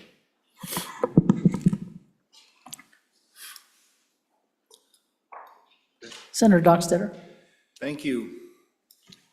Madam Chair, you recall we set this up for the constitutional amendment coming out of the session, and it went through rather strong. And we took it out there. I found in my area there was some initial pushback which didn't make sense. When we actually explained it to the public, there was an immediate positive response. And the public overrode the pocket of people who said, no, let's not do this. The public are ready for something like this. And I commend those who brought the bill, the names on this bill, good set of people, good bright minds. This was the next step with the constitutional amendment. Here we are. Now let's move it through and get it passed. Thank you. Further discussion? Okay. Senator Barlow. Thank you, Madam Chairman. Just a little bit to follow up on my good colleague from the western part of the state. You know, constitutional amendments are a little different. It takes 2/3 of each of our bodies to move them out for the public, and then it takes a majority of the ballots, not a majority of the folks, but a majority of the ballots to adopt it. But to be clear, Madam Chairman, there were 7 counties where this did actually not pass, if you did it on a county-by-county basis. But for the entirety of the state of Wyoming, it passed, I would say, strongly. Thank you, Madam Chairman. Any other discussion? Okay, question's being called. All those in favor of Senator McEwen's motion that when the committee of the whole rises to report it, do so with a favorable recommendation of Senate File 137, please say aye. Aye. All those opposed say no. Okay, Senate File 137 has passed the committee. Madam Chairman, point of order. Yes. Madam Chairman, I'm not confident we did the standing committee amendment. Does somebody have a record of that? We did. We did? All right, thank you, Madam Chairman. My apologies. Oh, 153, I'm sorry, I'm on the last bill. Okay, let me restate that. Senate File 153 has passed the Committee of the Whole. The next bill for our consideration is Senate File 169. Senate File 169, Strategic Investments and Projects Account Repeal, an act relating to public funds, sponsored by Senator Hicks, was referred to Committee Number 2, which returned to committee recommendation that it do pass. Ayes, Senators Driscoll, Guru, Larson, Salazar, and Smith. Senator Salazar, Chairman. Okay, you heard the reading of the bill. What is your pleasure? Senator Hicks? Madam Chairman, I'm going to, absent any objection, request this be laid back for one day. I have some handouts for the body that I don't have ready yet. Okay, I see no objections, so.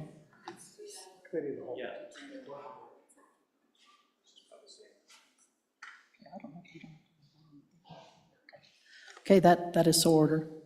Point of order. Yes. Senator Rothfuss. So as we're in committee of the whole, it's actually placed back on general file without prejudice as opposed to being laid back. So it goes back to the scheduling of the good majority floor leader as opposed to a standard layback. Okay. All right. Senator Majority Floor Leader? Yeah, just a point of inquiry, Madam Chairman. Good senators, if you're in that same situation where you're not ready, you can just come to chat with me and I can adjust the order pretty quickly, so you don't have to do that. We can have everyone else be ready for what's next. Just a point of inquiry for your knowledge.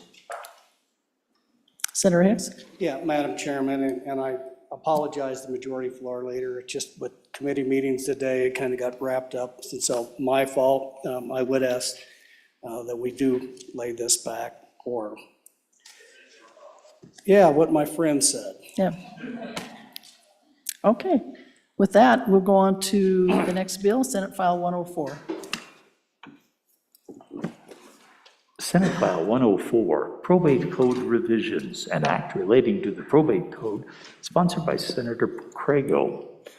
It was referred to Committee Number 1, which returned to committee recommendation that it do pass. Ayes, Senators Crago, Crum, Hicks, Kolb, and Olson. Senator Olson, Chairman. Okay, you've heard the reading of the bill. What is your pleasure, Senator Olson? Thank you, Madam Chairman. I move that when the committee of the whole rises to report that it do so with the recommendation that Senate File 104 do pass. There are no standing committee amendments, and I will turn over the explanation of the bill to the good country lawyer. Senator Crago? Thank you, Madam Chairman and members. Today I bring you Senate File 104, ask for your favorable consideration. This is probate code revisions.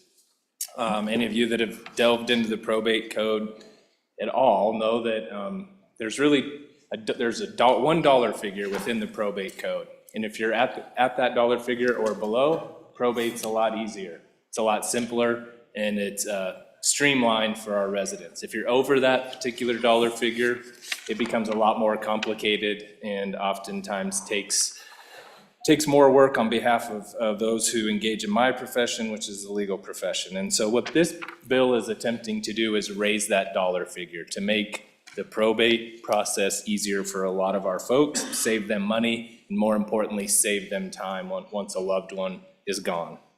And so just walking through the bill, it's longer and more complicated, or looks longer and more complicated than it really is. For the most part, except for one part, and I'll get to that, it's just changing the dollar figure. So it's a lot of conforming amendments. So on page 2, we're dealing with the small estate affidavit.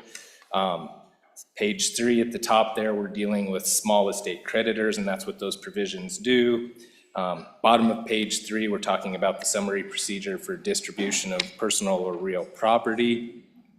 Page 4 is where there is a substantive change from current law, and this has to do with disclaimers. And it's a complicated area of law, but really what this provision is doing is giving our estate planning attorneys in the state some options when it comes to doing disclaimers of property. So when someone dies, you inherit something, you can actually disclaim that. Well, under our current law, you have to disclaim it within 9 months, which matches up with federal law for tax purposes. What this particular provision says is you can still disclaim that property not after the 9-month deadline, so long as you acknowledge in a written document that you aren't doing it for tax purposes and you understand the tax consequences. Moving on, the bottom of page 4, that's where we're talking about ancillary probate for non-residents. Again, just changing the dollar figure from $200,000 to $500,000. And then on page 6, that is the sale of non-resident property, again, going from 200 to 500. So the question we're gonna get to shortly is why the raise from 200 to 500. So most folks in Wyoming, when they do a probate, they have a home and maybe a vehicle or two. And as a lawyer, and there's several others in this body that do these, typically that's what we see. We see someone come in with a home and 2 cars, or something thereabouts. And when this was last changed, I believe in 2011, that dollar figure probably covered most estates. It was probably above that dollar figure. In today's world, we just did a tax bill because everybody's property taxes and the value of their homes have doubled.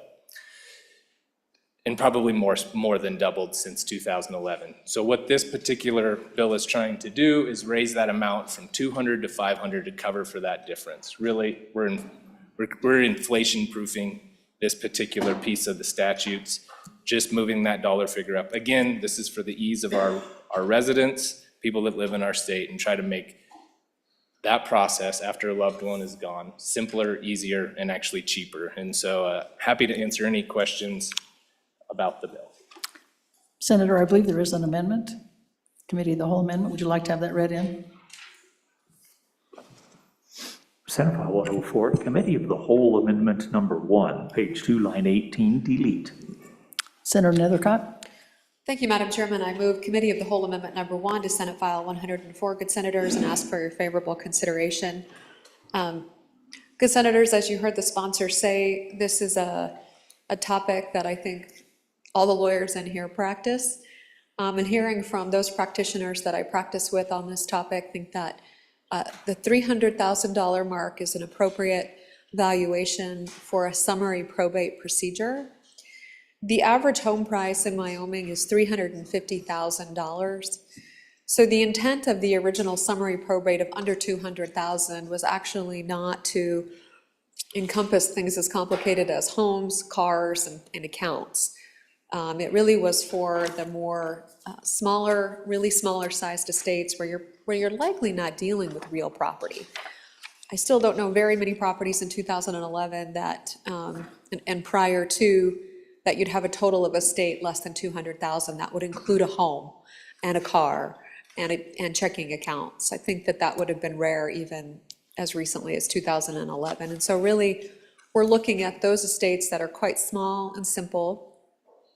And so what's different about this process than the full probate? And actually, it's not that much. But one of those fundamental pieces is the notice to creditors on a probate. And so allowing them enough time to recognize that the person has passed and they need to follow what's called a creditor's claim in order to be paid for the debts that the decedent may have owed and to properly handle that particular issue. And so this is kind of a policy decision for the body. The other piece that this bill is not subject to, which I think is really important, is that under the full probate, lawyers are bound by a statutory fee structure. And so it limits the amount of fees that lawyers can assess to represent a probate estate.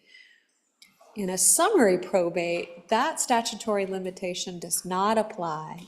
And so lawyers can charge whatever fee they choose. Oftentimes, this results in significantly more fees being assessed than it would in a traditional full probate. And so I think it probably is not in the public's best interest to go this route where we would be taking in a considerable amount of more probates in this process at the attorney's discretionary fee as opposed to the statutory required fee. And so on and for this amendment, the lawyers who practice in this area, again, that I speak to, think that this is the right amount. Further discussion on the amendment? Senator Anderson. Madam Chairman, I'm on and against the amendment.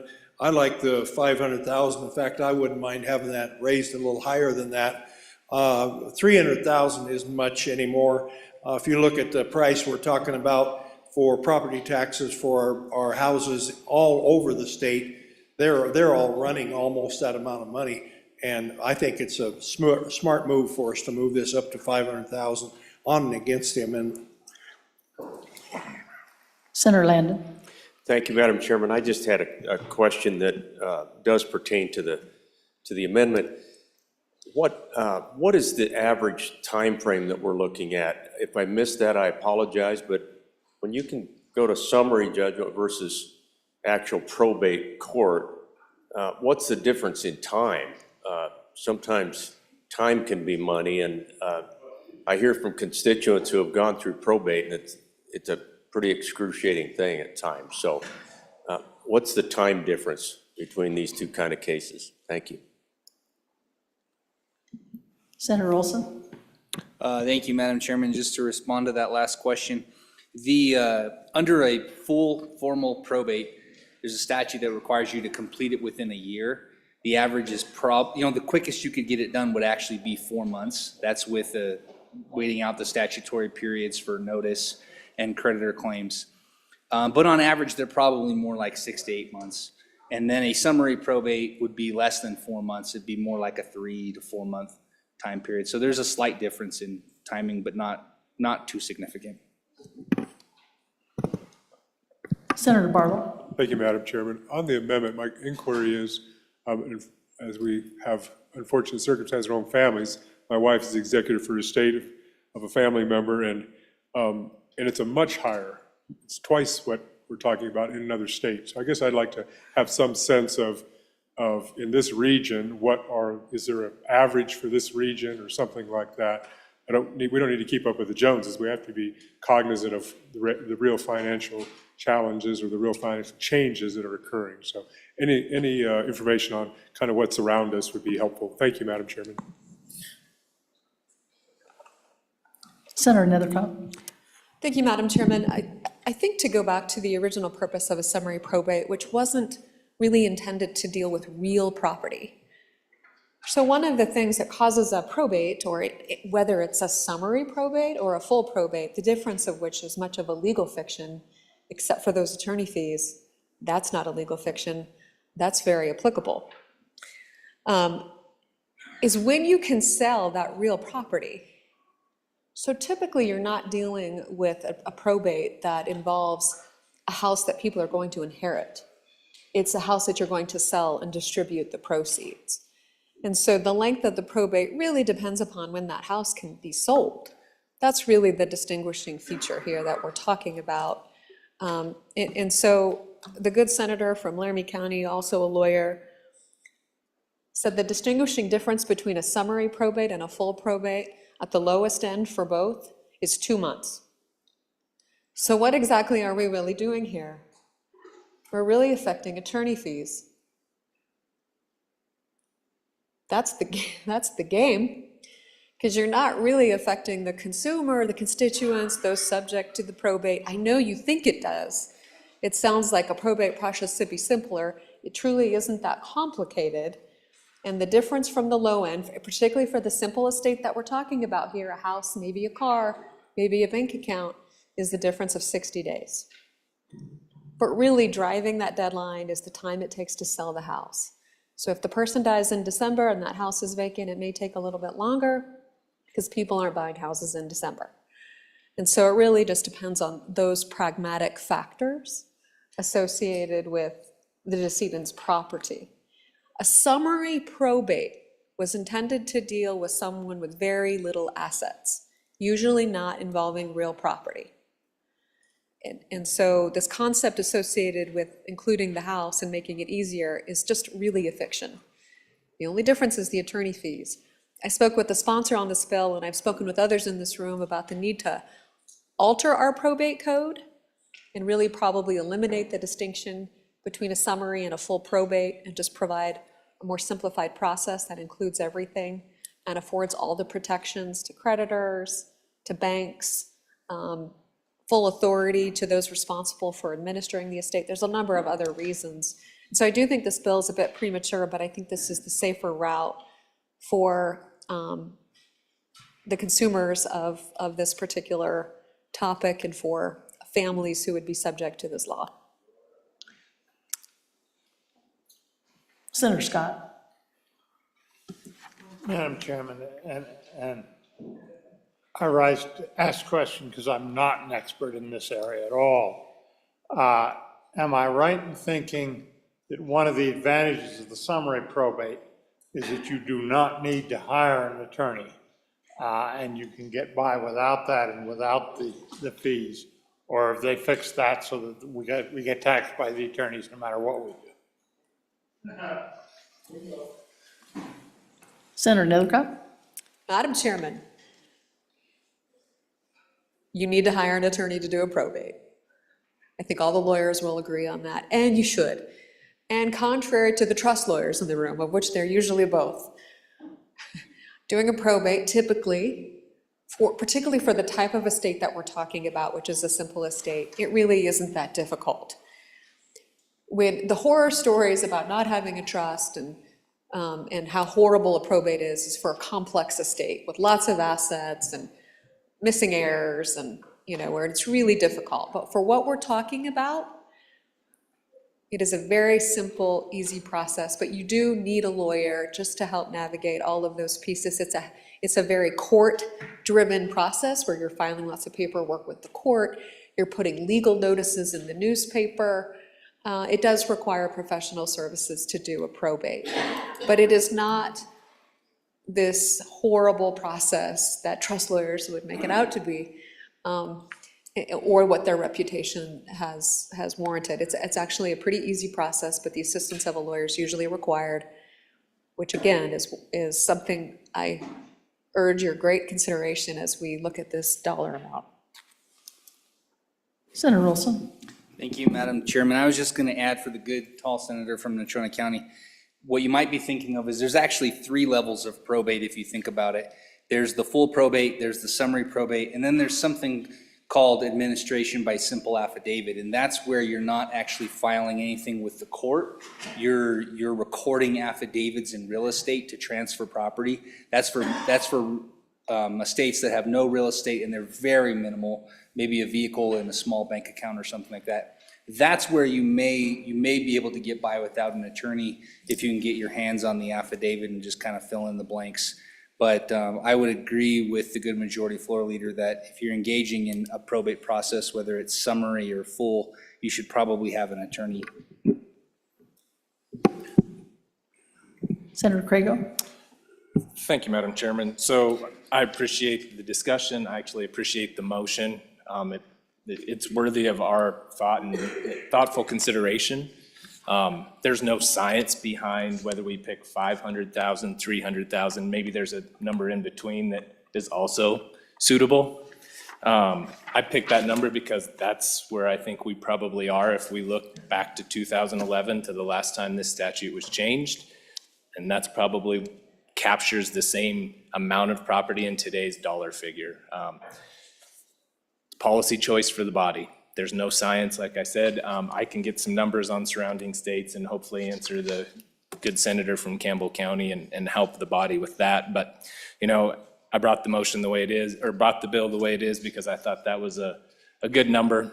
But anything that we can do to help the folks, any increase will be good. So appreciate the conversation. Thank you, Madam Chairman.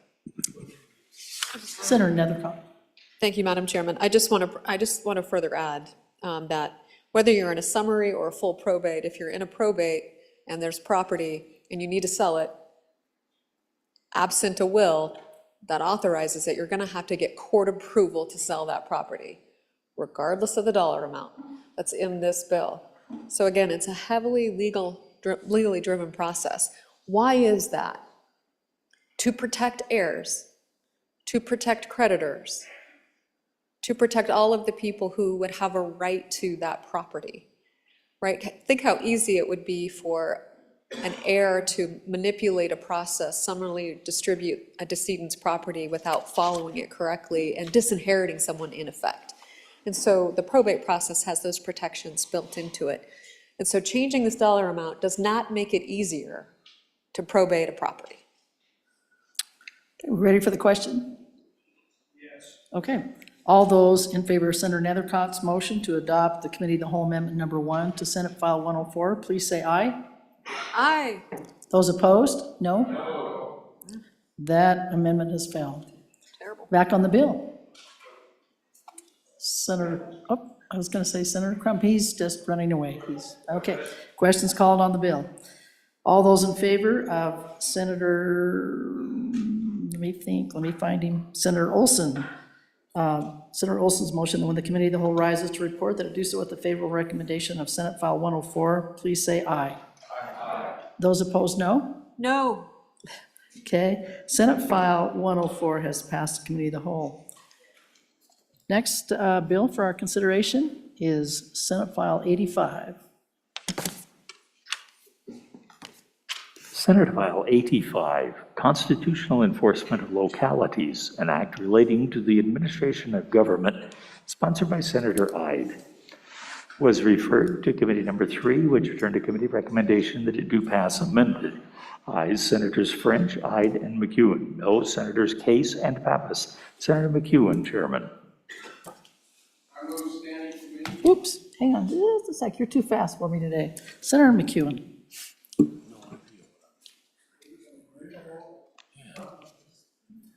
I move that when the Committee of the Whole rises to report, it do so with the recommendation that Senate File 85 do pass. And with that, I'd like to turn it over to Senator Ide. Okay, Senator Ide. Thank you, Madam Chair. There is a standing committee on this, amendment on this. Could I have that read in, please? The Senate File 85, Standing Committee Amendment Number 1, page 3, line 5, after. So, Madam Chair, I'd like to go ahead and just move that standing committee amendment. We're going to take care of that. It's going to change a little bit on the Committee of the Whole amendment, but it's just a technical correction here. So I move Standing Committee Amendment Number 1 to Senate File 85 and ask for your favorable consideration. What this does in committee, there's on page 3, line 5, it just said 30 days, and it was amended to working days. And then the standing committee amendment will change that back when we get there to business days. So anyway, it's just technical stuff here. And I ask for your favorable consideration and any discussion if need be. Discussion on standing committee amendment? No discussion? Okay. All those in favor of Senator McEwen's amendment, Standing Committee Amendment Number 1 to Senate File 85, please say aye. Those opposed, no. Okay, that Standing Committee Amendment Number 1 to Senate File 85 is passed. Go ahead, Senator. Thank you, Madam Chair. So this bill, Senate File 85, it's constitutional enforcements of localities. Just a quick brief on this. We have overreach from above, and sometimes we have overreach from below. And that's what this bill is about. It's about giving the citizens some protection against city ordinances, rules, orders, and any actions there. If they violate the Constitution of Wyoming or any statutes, this is a protection for them to bring it to a legislator. And I'll kind of go through the bill here, a quick summary here. It's a pretty short bill. I'll try to summarize it in essence of time. Senate File 85 is a real straightforward bill that would implement a program to prohibit Wyoming counties, cities, and towns from violating our state laws or Constitution. On page 2, I'll try to keep this short. I've got some summary notes here. At the request of one or more legislators, the Attorney General shall investigate an ordinance or regulation of a county, city, or town that may violate state law or the Wyoming Constitution. This gives an avenue for, citizens not to have to hire lawyers if they've had a right they think has been violated by the state constitution or a statute. Also on page 2, within 30 days of the request, and this is coming from a legislator, so the citizen will go to his legislator and say, hey, we got a problem here. And I think that the law is on our side. And would you take that to the Attorney General and get a written report of the findings of that? So then on page 3, if the Attorney General concludes there is indeed a violation, it shall provide notice to this county, city, or town and allow 30 days for resolution. If the offending county, city, or town fails to resolve the violation within 30 days, the state treasurer shall withhold shared monies in the general fund. So effectively what this does, it puts some teeth in it. So if a citizen thinks something he's had a right violated, this puts a little teeth into it, so the city, town, or county can't just say, well, we disagree with you. This gives him an avenue not to have to hire a bunch of lawyers and try to get his rights back. And then page 4, upon resolution of the violation, the treasurer shall restore the shared revenues back to the county, city, or town. Just to give you a few examples, from the Grand Canyon State has a real similar law to this. They had an ordinance on a hiking trail that said that there was no right to bear arms on that hiking trail, and they had a citizen come in and talk to his legislator, went to the legislator went to the Attorney General. Attorney General said, yeah, that's a violation of our state constitution, and the situation was resolved. There's another one in the Grand Canyon State. Let's see here, where is it? They actually had firearms that were confiscated, and those firearms were shipped to Ukraine. That one got fixed as well, too. So these are just some examples that why we're running this legislation.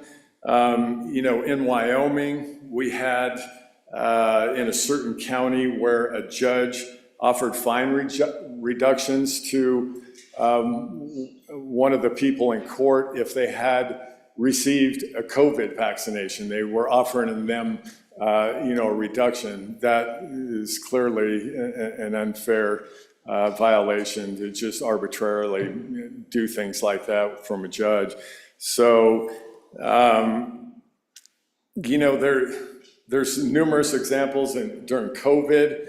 Moratorium on evictions, puts a landlord in a tough spot. This would give a citizen the opportunity to go to his legislator and say, hey, I'm going broke here, and this is an unconstitutional law by our, Article 1 of our Constitution, right to make your own healthcare decisions. And so anyway, I won't drone on that. I could give numerous more examples, but I think that highlights a lot of what this bill is trying to accomplish. And I guess I've got a standing committee of the whole amendment on this as well. Go ahead and have that read in, please. Senate File 85, Committee of the Whole Amendment Number 1, page 3, line 5N. Go ahead and move that. Would you like to move that? Yes. Yes, Senator. Thank you. So essentially what this Committee of the Whole Amendment goes back to the Standing Committee Amendment. So essentially it changes the wording from working to 30 business days instead of working days. So that would amend the Standing Committee Amendment. And then we missed one in the Standing Committee. So on page 3, line 8, it would be an additional 30 days the business days on there as well. There's just 2 spots on page 3. So just there again, just technical corrections. So I'd ask for your favorable consideration on that standing. Senator, we had it read in, but we didn't move it, so could you move it, Oh, yeah. please? Sorry, Madam Chair. I move Committee of the Whole Amendment number 1 to Senate File 85 and ask for your favorable consideration. Any discussion on that amendment? No? Okay. All those in favor of Senator Ide's Committee of the Whole Amendment number 1 to Senate File 85, please say aye. Those opposed, no. Okay, Committee of the Whole Amendment number 1 to Senate File 85 has passed. On to the bill. Senator Cole? Yeah, thank you, Madam Chairman. Just a couple of questions. It was mentioned by the bringer of the bill that it's going to be the constituents, but clearly in the bill it says the legislator would bring this action. So that was the first question I had. And then the 30 days, I guess, what's the justification for only 30 days? I just wonder how the process would work with a city government and going through a request and how it would take with meetings and things of that nature. Frankly, the slow motion of government. Just if that's a reasonable amount of time, 30 days.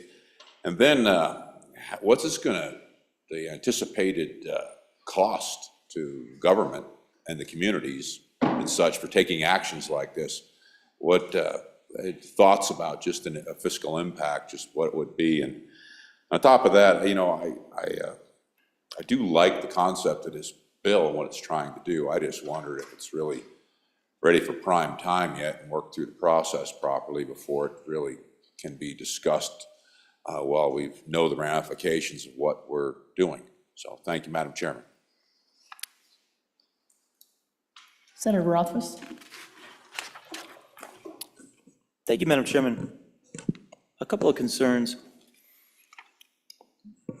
First concern on page 3, the concept in the A paragraph of the teeth in it where if a city, town, or county is found to be non-compliant, they would have potential state revenues withheld. I was wondering what the discussion around that was, because again, we act like the cities, towns, and counties are their own entity that can be punished, but they are really just a function of the people. They're an organization of people, and so all of the funds are to the benefit of those people, not to the actual cities, towns, and counties. So I could imagine a circumstance where you had an egregious event and the funds were withheld, and then I'm just sitting at home one day and my city no longer gets funding from the state because somebody somewhere did something unconstitutional that I literally had nothing to do with, Madam Chairman.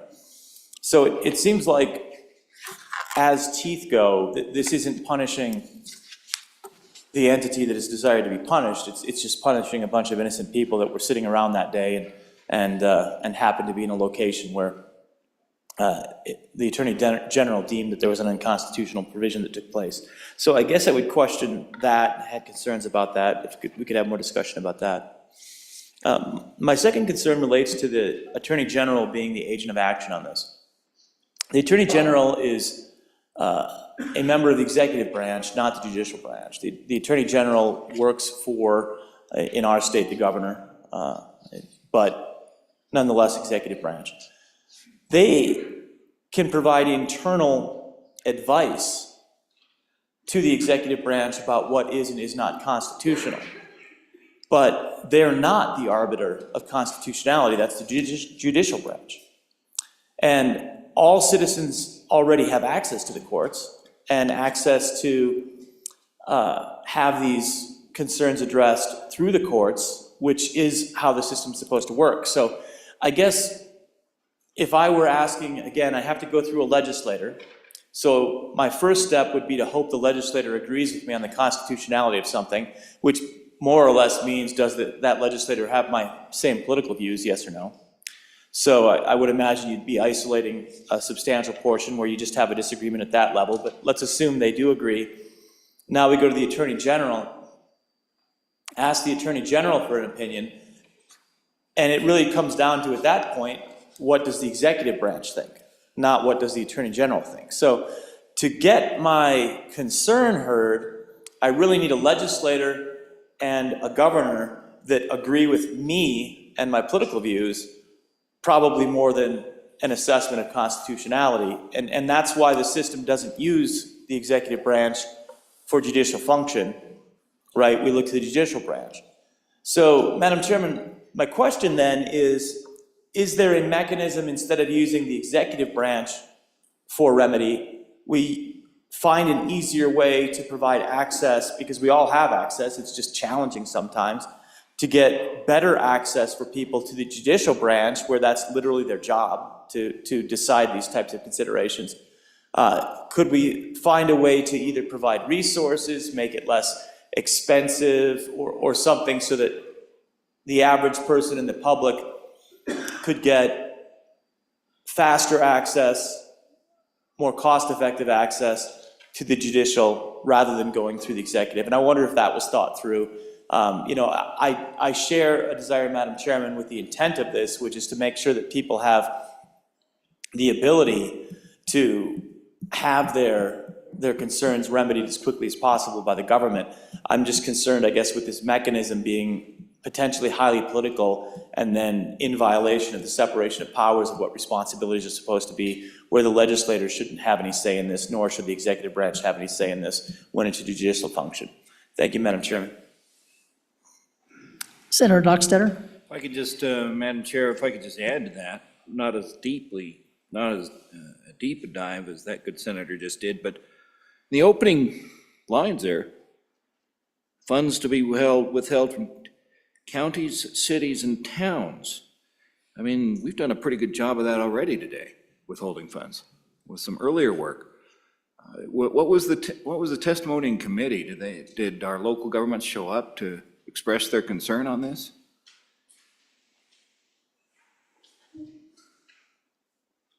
Senator Crum? My question, Madam Chair, is what happens with the money while the dispute's being litigated? You know, it's just not going to be a one-sided thing. I'm sure there's two different opinions on this, so there's going to be a time where it's being adjudicated. Where's that money go? Do we just shut cities and counties down for a period of time while it's being adjudicated, or do they get the money and pay it back? How's that work? Senator Landon? Madam Chairman, thank you. Appreciate the discussion on this one. My question of the sponsor is whether or not there was consideration given to a situation where a member of a community, all they have to do is find a good friend who happens to be a representative or a senator, and if they don't like the chairman of a county commission, for example, it'd be pretty easy to go after that chairman. It just feels like this bill might open our local governments up to some pretty frivolous activities on that front. And I wonder if there was consideration given, any testimony on that front. Thank you. Senator Steinmetz? Thank you, Madam Chairman. Just wondering, looking at this, I have the same concerns of some of my colleagues, that there could be someone kind of on a witch hunt and looking to exact some kind of retribution. I just wondered if you had considered maybe a recall statute or something like that when you were thinking about this bill, because ultimately it seems like the voters would have the final say. I mean, they've obviously elected this body. Is it just one person that's unhappy, or should we have a threshold of people like we do for an application for a party to file for office, a minor party or something like that, some kind of a threshold so that it's not just one person and their friend on a witch hunt?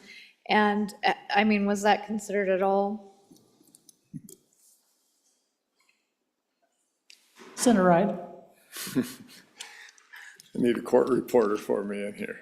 Keep track of it. Thank you, Madam Chair. I'll try to hit on these. A lot of good questions. Obviously, it's worked well from all indications that we've had from friends in Arizona, and most all of these always get resolved. And I'll try to hit the first one that I can think of, the senator from Albany County. What happens in the meantime while this is going on? You know, and I think from what I've heard in the Grand Canyon state is, you know, the town or county, they could comply with what the dispute is, and then if they want to fight back at that time, that way they keep getting their money coming into their coffers there. And, you know, that's sort of the solution there, and that dispute could then be between the county, city, or town and what the AGs want to, you know, showing that the law says this, and, you know, you guys have to prove otherwise, essentially.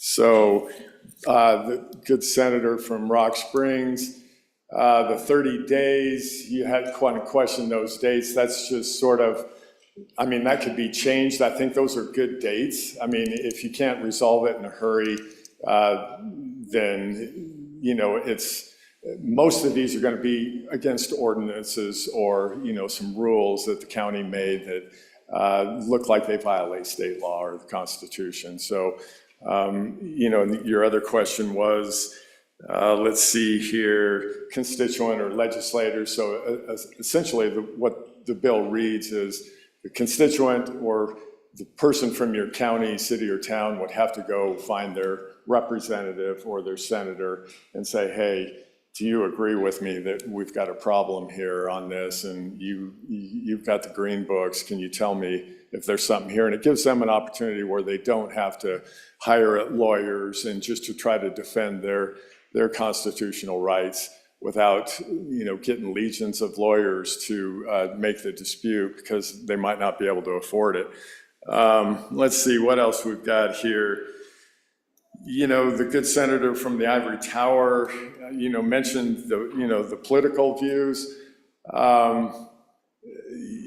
You know, that's not what this is about, the rule of law. You know, I know political issues always come into play, but this is strictly what's the law say, regardless of what political persuasion you are. That's the intent of this. You know, it's obviously everybody knows it's not a perfect world out there and everybody's got ideological leanings. So, but yeah, this is trying to keep it strictly to the letter of the law. Let's see, what else do we have here? This good senator from Goshen County, you know, recall statutes. I don't know how to answer that question, really. I think this is just trying to find the simplest way to hold the localities accountable for their actions. I mean, if they want to make citywide mandates on no plastic bags, which has happened in our state, on private businesses, you know, it would be nice to push back against that and go to your legislator and then go to the attorney general and say, hey, they can't do that. They can't pass that ordinance in this town. So yeah, you know, there was a lot of them, mask mandates citywide. There again, you're infringing on private property rights and the rights of those citizens that are running those businesses. You know, those are edicts. Those aren't laws that they can do. So I don't know if I've answered everything here. If I haven't, bring on your question again. Thank you, Madam Chair. Senator Case. Thank you very much, Madam Chairwoman. I was a member of the committee when we heard this, and we did hear from local governments that were concerned about this bill. I don't believe you can in any way say that they support this bill. Mr. Chairman, or Madam Chairman, this kind of disturbs me.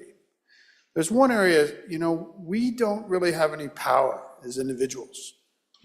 We don't. We're a legislative body. That's the beauty of the Senate. We come here, we get together, we pass things, then we have power, but it's senatorial power from the whole body. Our colleagues down the hall have this same power, and together, with the approval of the executive, we make law. Then we go home. We don't get to be the super school board attendee, to be the policeman We don't get to decide if things are right or wrong in our community without coming down here and talking to all of you about it, and then passing a law, going home and getting it. And you know, Madam Chairwoman, we're not lawyers either. And the law is a complicated little beast. And things aren't always what you see. And especially in the area of local government law. And especially in Wyoming. There's actually a guy by the name of George Rudolph. He was a professor of law at the University of Wyoming, probably prior to when any of these younger attorneys were in this body. But he wrote an entire book. It's very read, and I have a couple copies if you'd like to look at it, called Wyoming Local Government Law. And one of the tenets of Wyoming's local government law is, do they have home rule or not? It's not entirely a settled question. But they do have elements of home rule. And so they can do things to create their own laws for local governments. It's absolutely not absolute, and it's not as prevalent as in other states, which have granted entirety of more home rule. But we did pass laws in this area. It's a blend. It's not cut and dry. It's a complicated piece of law. But I just don't see us as having any power to weigh in on these issues by ourselves. Certainly we can express our opinions, we can write a letter to the editor, we can go talk to the school board, but we command no presence without coming here and running it down, running something by all the 31 people in this room and getting it passed by our friends down the hall and the governor to sign it. That is what a legislator is, part of a legislative body. We have no power as individuals. Senator Cole? Yeah, thank you, Madam Chairman. So I guess still back on the point about a legislator or legislators bring this action. There's, I guess, the person who was talking to you, if there was one, is still potentially anonymous, I suppose. It doesn't say anything more than legislator or legislators to start this action. But I think really the bigger thing that's come up is the Attorney General. I don't know how we tell the Attorney General to do much of anything. He's under the executive branch, first. Second, as a joke goes, when I was a county commissioner, it's just another attorney's opinion.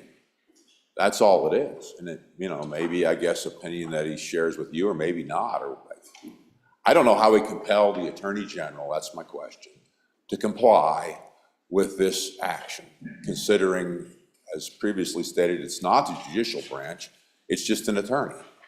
So I'm concerned about how that would actually function, but more importantly, I'm concerned about the overall paralyzing effect on government from frivolous accusations. And I'm not saying the bringer of the bill would ever have a frivolous accusation, or maybe the people that he represents wouldn't, but someone would. And I think at the core of this, I always wonder how it would actually function when people were up after retribution with, you know, pitchforks and torches on something that happened where they disagreed with, and it kind of disrupts the whole system of how we deal with it, say locally, and going through the court system and resolving the issue. And this seems to kind of just short circuit that whole process and goes right to some legislative person that would lodge a complaint. So I'm concerned just the mechanism of how it would actually function. Maybe the bringer of the bill could work me through the scenario on how and why the AG would comply, and just how that would be better than we currently have for resolving issues in the courts. Thank you, Madam Chairman. Further discussion? Senator Scott? Madam Chairman, I get these calls every now and then as legislator. I expect the rest of you do too. You get pretty complicated legal situations. There's often the constituent or whoever called, and I can't always tell whether the constituent or not in my community. And they'll describe a pretty complex legal situation which may have a constitutional issue involved and may not. Right now, the way to handle them, you listen sympathetically to 5 or 10 minutes, and it gets too complicated. You tell the constituent, look, you need a real lawyer on this, which I'm not. You need to go find a real lawyer. That's an effective way to deal with that. I'm afraid with this bill, I've got to sort that out, and is there a real constitutional issue potentially to ask the Attorney General about? Can it be, how do I define it out of all the complications that the situation has? That's a problem. I'm afraid also of two other things. One, there's a fair amount of confusion, Madam Chairman, as to what the Constitution really says. People are not that familiar with it and have theories as to what it says that depart from the reality. Are we going to burden the Attorney General with a whole bunch of those things, or are we supposed to sort them out? And Madam Chairman, I am afraid that there will be trouble because this is cities and counties, but a lot of the problems we hear are with the state agency, workers' comp. And those often do have some constitutional question to them. Highway department gets complaints. The school districts bring complaints. Those aren't included in this. Special districts, weed and pest, will cause complaints sometimes. Where the people are going to say, well, but I called so-and-so, and he straightened out this one thing for me with the county, and you can't straighten it out for the school district? It's a good way to get constituents mad. And Mr. Chairman, Madam Chairman, I am really concerned that this is one more step down the road that I think we should not go down, of making this a full-time professional legislature, because this will be a significant additional work burden. So for that reason alone, I am on and opposed to this particular bill. Is there any further discussion? Senator Anderson. Madam Chairman, I'm against this bill. It seems like this bill may have come from some other state or something and isn't really written for Wyoming yet. I'd recommend that we defeat it and turn it into an interim subject for some committee that can turn it into a Wyoming bill. Thank you. Any other discussion? Senator Ide? All right, getting bumbled here pretty good here this afternoon.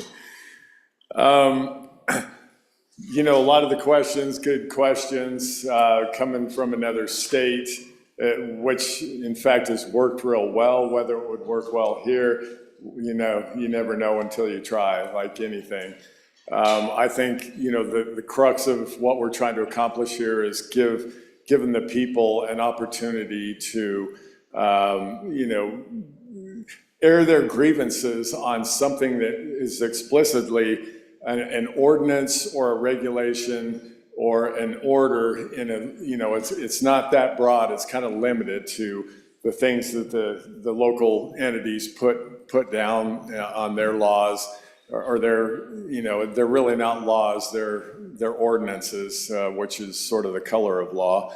But you know, I think it's pretty simple. It is, you know, you talk about not going to a lawyer. I mean, the AG is our top lawyer in the state, and, you know, they have a short period of time to review it, and they come back and say, yeah, it looks like this statute here or this part of the Constitution, you know, they can't ban firearms on this hiking trail because it's clearly violates our Constitution. So it just gives the citizens of this state an opportunity to you know, push back and try to keep their freedoms.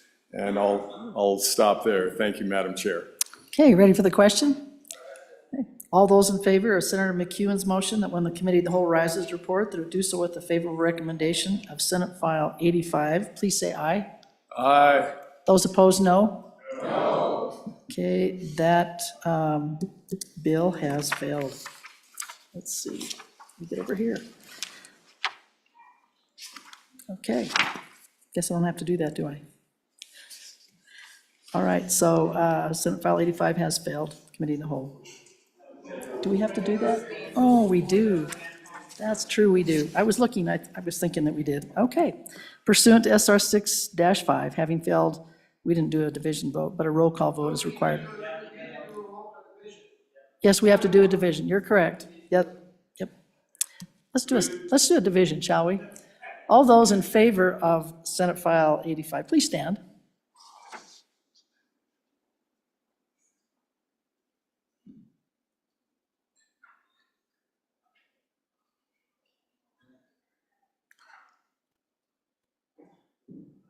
All those opposed, please stand.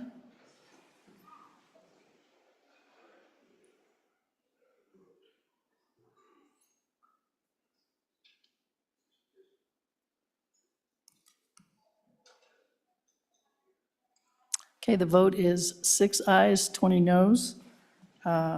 Pursuant, now I'm going to get the cart before the horse. Pursuant to SR 6-5, having failed a standing division vote, a roll call vote is required. The chief clerk will call roll. Committee of the Whole roll call vote, Senate File 85, Anderson? No. Barlow? No. Boner? No. Brennan? No. Case? No. Cooper? No. Crago? No. Crump? No. Dockstetter? No. Driscoll? No. French excused. Guru? No. Hicks? No. Hutchings? Excused? Excused. Ide? Aye. Jones? No. Kolb? No. Landon? No. Larson? Aye. McEwen? Aye. Nethercott? No. Olson? No. Pappas? No. Pearson? No. Rothfuss? No. Salazar? Aye. Schuler? No. No. Scott? No. Smith? Aye. Steinmetz? No. President Beitman? Aye. Closing vote. Closing. Vote closed. Senate File 85, 6 aye, 23 no, 2 excused. Senate File 85, having failed a roll call vote pursuant to SR 6-SA, is deemed indefinitely postponed. The next bill for our consideration is Senate File 98.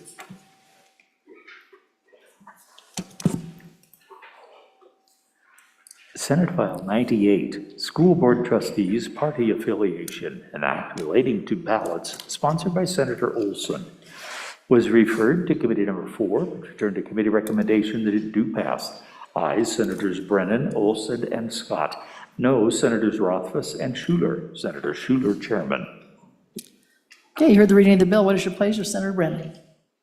I move that when Committee of the Whole rises to report, it do so with the recommendation that Senate File 98 do pass. And for an explanation of the bill, I will turn to Senator Olson.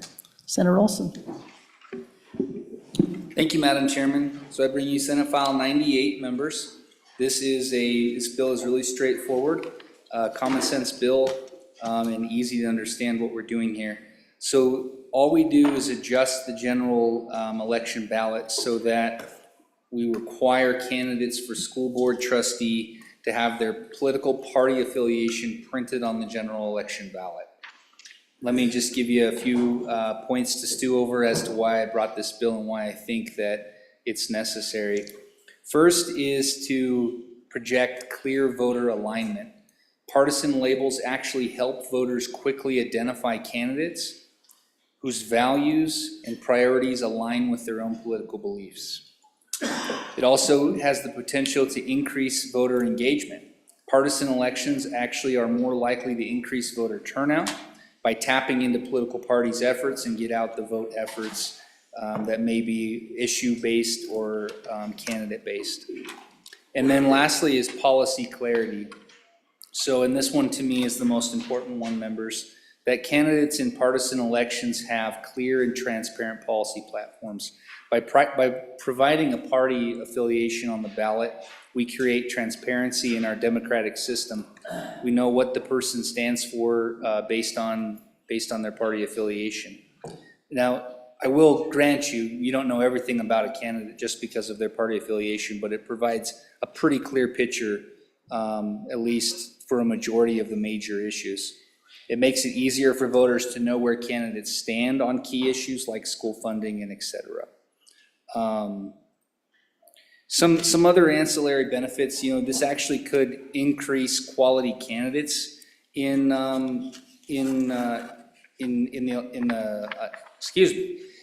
school board elections, because by injecting a partisan alignment on the ballot and bringing parties into the process, you may actually increase money and funding that goes into elections, which could fuel and result in higher quality candidates participating in the process like we see in other partisan elections.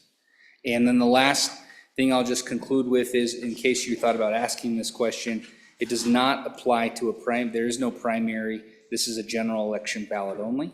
And with that, Madam Chairman, I will take any questions on the Senate file. Discussion on the bill.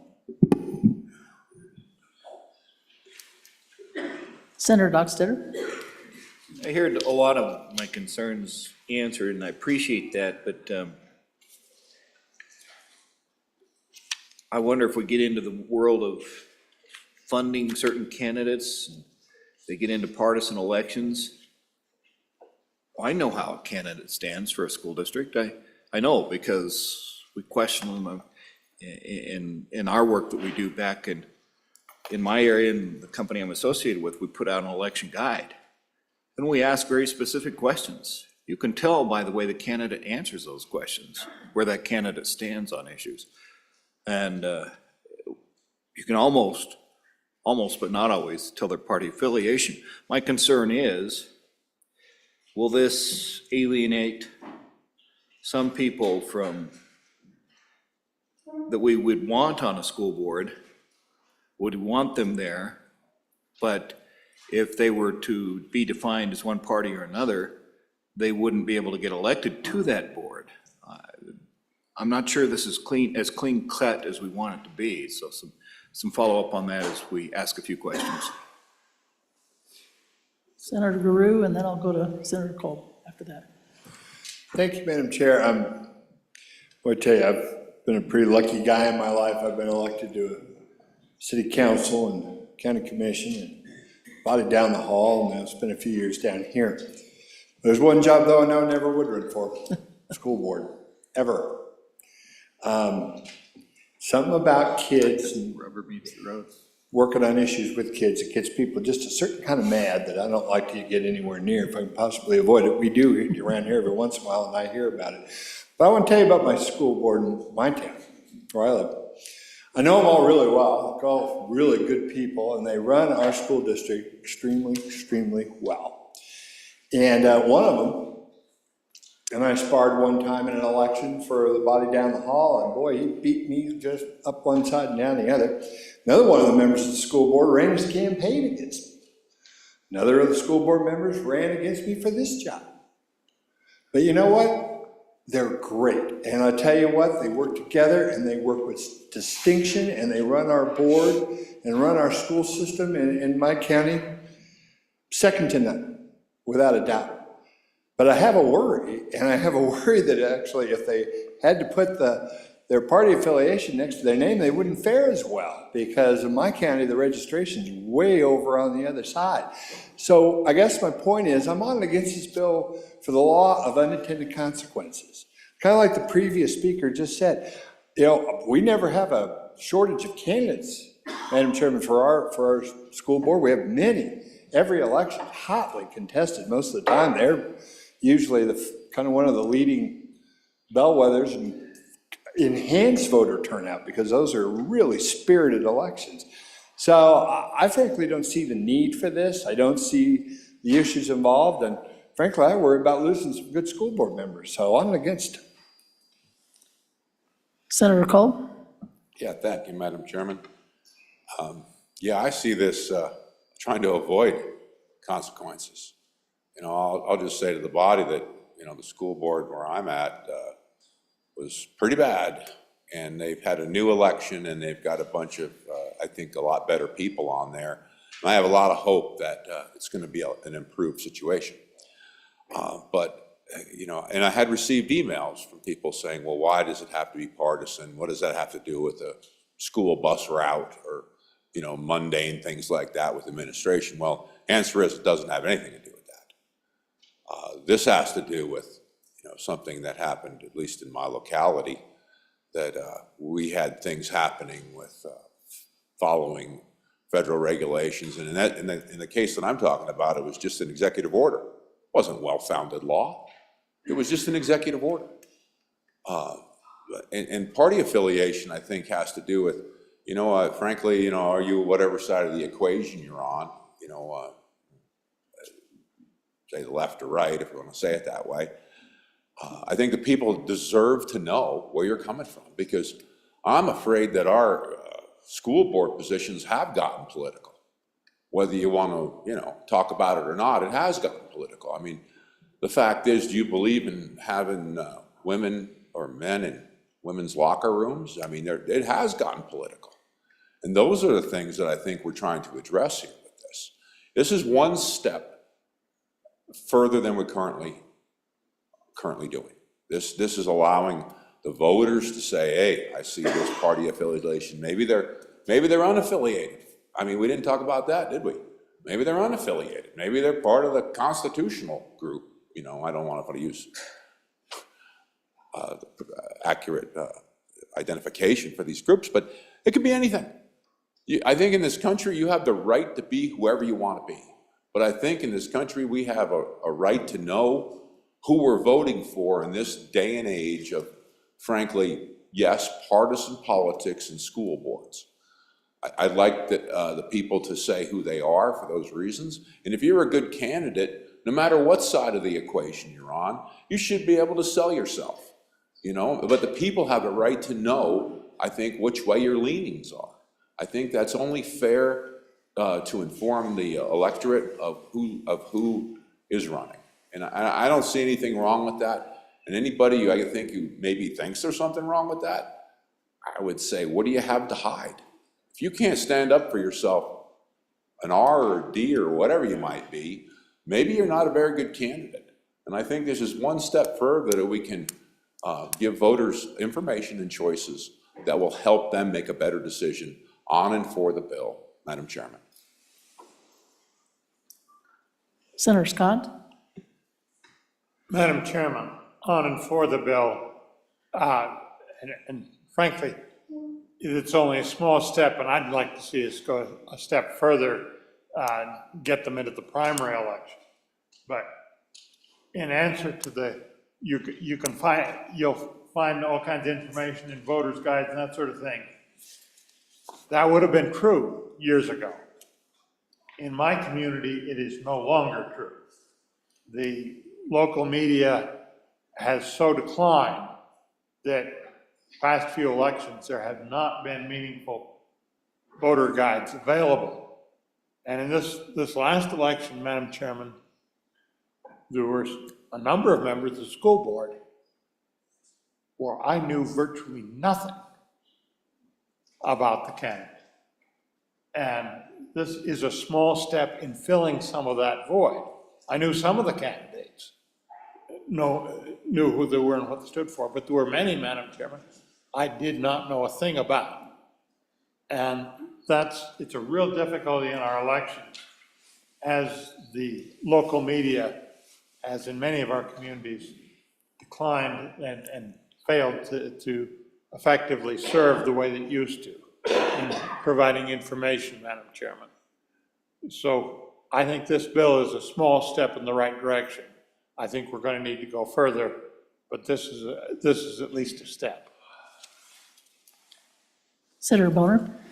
Thank you, Madam Chairwoman. On and for the bill, recognizing that in, say my home county, it's probably won't make a big of a difference. I think everybody knows, there's probably one party that's very predominant, and, it's not going to make a huge difference in terms of who gets elected in my neck of the woods. But, I'm looking right now, and we have a lawsuit that's going on against the state alleging that we don't fund education enough.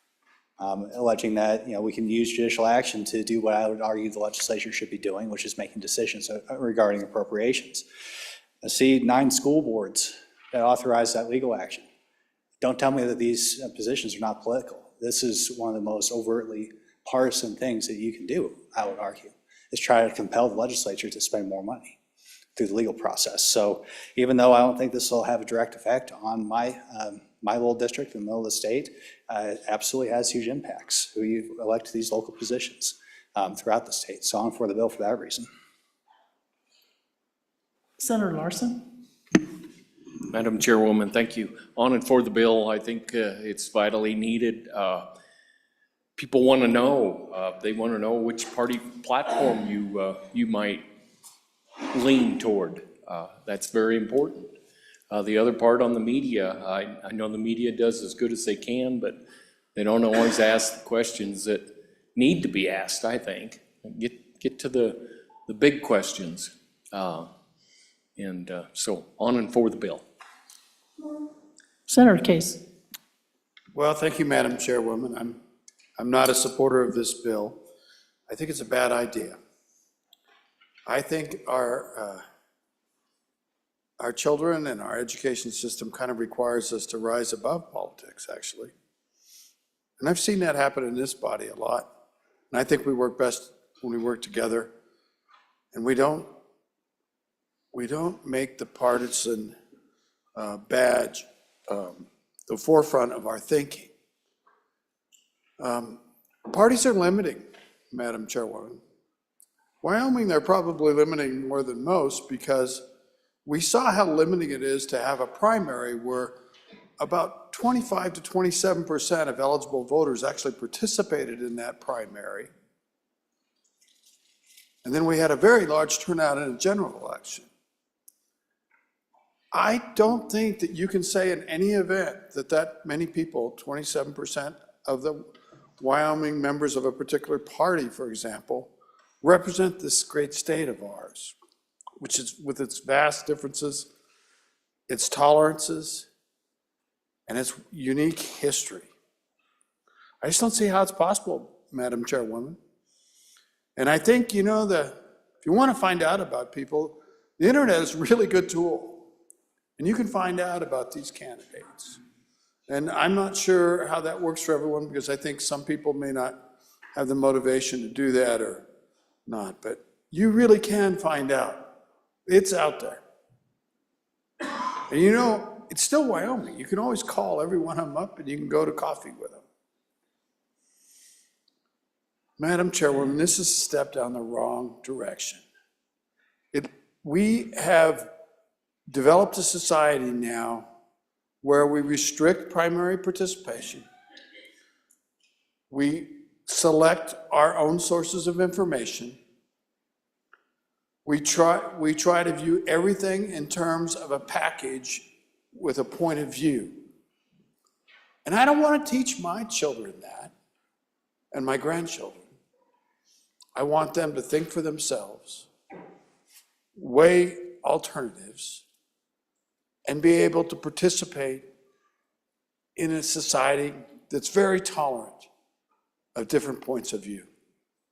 This bill goes against that, Madam Chairwoman. And I'm it's amazing to me that we're at this point. But I want thinking candidates. I don't want candidates that hide behind the label or a platform. Thank you, Madam Chairwoman. Further discussion? Senator Rothfuss? Thank you, Madam Chairman. I'm against this legislation. I look around the country, I look around the world, I look around the state, and it's hard for me to conclude that the problems we have are because we just don't have enough partisanship. Right? I mean, if only we had more party politics and more people who very clearly wore their party label after their name, everything would be great. Madam Chairman, I just don't see that. I feel like this is going exactly the wrong way. I think we all probably agree that we've got a little too much divisiveness and fighting going on throughout this country, throughout this state. a lot of animosity that we don't like. And a lot of that is fueled by this tribalist concept of us against them. And we have a lot of voters that will flat out vote only for the party they belong to, 100% of the time. And I think everybody's probably experienced this. You know, I've shown up on doorsteps and folks have said, yeah, wow, you sure seem like a great candidate. I appreciate all the work you did. Thanks for that bill that you passed. But yeah, I'm a lifelong member of my party and I'd never vote for you. Really, that's an actual story. And it's amazing. But that's a common mindset because there's so much strange value put into these political parties as opposed to thinking for ourselves, thinking individually.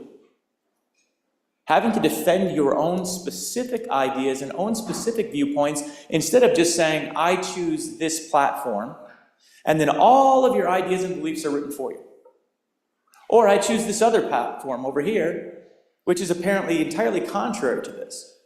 If only life were as simple as that, and if only school boards were as simple as that, then sure, this might be a good bill. But Madam Chairman, it's not. The issues that school boards deal with should not be politicized. They should not be partisan. And I recognize that we are doing everything we can to jam that political nature onto those school boards. We do it here. We read it in the news. Everybody wants those school boards to somehow become political and to engage in these hot button issues. They don't want that. When you talk to school board members, they're not enthused about having to fight these party fights and these battles. They want to figure out, all right, how many books do we need and where is this route going? And when they're doing their job well, you shouldn't know which party they belong to. That's the ideal situation. You shouldn't know, you shouldn't care. You should just meet the person. Is this a person I want to vote for? Yes or no? Do they seem to be an individual that's going to look out for the best interest of my kids, your kids, our state, our future? And if the answer is yes, that's the type of person you vote for. And it's regrettable, honestly, that so many of our other offices are not that way. That we assume we know everything there is to know about a person based on a little single letter in parentheses after their name. That we can judge them for that. And that we can, without question, assume candidate A is so much better than candidate B. I've never met either of them. Haven't looked into their background. But I will cast a vote for this individual because they chose the same letter I chose. What a weak system. Requires no interaction. Just choose a team. Do I like team A or do I like team B?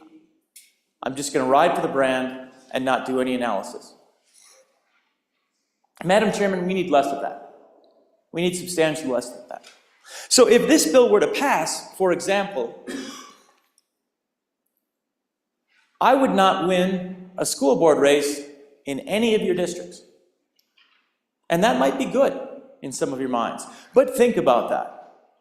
I seem like I would be a reasonably minded school board member. You know that I have some knowledge about education. Could not win in any of your districts. And all of you, Madam Chairman, probably could not win in my district. What a bunch of rubbish. It shouldn't be that way. Each of you are more than a single letter of the alphabet. You just are, and you should be evaluated as more than a letter of the alphabet. This bill demeans all of us. And it demeans the members of the school board and forces them to choose a team that they don't want to have to choose. Let's not make them, Madam Chairman. Senator Smith? Madam Chair, I sure appreciate the comments and wisdom of the good senator from the ivory tower over there. I'll just tell you this, 5 years ago, I probably would have bought that argument, but it's about the kids, not education, is a good argument. But you know what? In my own district, what happened was I was at a meeting and a mother pulls up a book and starts reading stuff that if she'd have put pictures to it, Somebody had been going to jail and she got it out of the school library. Unbelievable. And what we realized was there was a lot of indoctrination that was taking place by so-called good people that were not partisan, but they really were very partisan. There's a lot, and then you start peeling back the layers, and actually from that meeting, the only person that was silenced, or the only apology that was made, was for the parent that read the book because the material was obscene. Why are kids able to access obscene material in the library? That was never really addressed by the leaders of that board or the then superintendent. But my point is that this is, I don't know who made it political, but it is very political. And indoctrination is really has come in, and we've got to fight it off. And I like your comments, and I wish that were the case, but it's just not. It's not the reality. We need to know what people's positions are, and I'm honored for this bill. Senator Cole? Yeah, thank you, Madam Chairman. I'd like to say to the good senator from the Ivory Towers, I'd vote for you because you're a good person, and I have enough wherewithal to understand that on a school board. I mean, to act like the voters are dumber than a box of rocks is probably not very accurate. I think they deserve to know, and I think the reality is this, is that in my locality, we had a school board vote not to tell the parents about a choice of gender with the opposite gendered person and restrict it from the parents. And that's where we're at today. Unfortunately, that's where we're at. The good presiding chairman, ran great bills that talked about not having, men and women's sports. I mean, that's where we're at today. But I think on balance, I will tell you, there's people on my school board that I know are Democrats, and I would have voted for them. Not because they're, they align with me perfectly, but they're a good fit to the board. And that's what I look at. And I think people have enough wherewithal and discernment to say that. And I think to sell the voters short on all these things all the time is a disservice.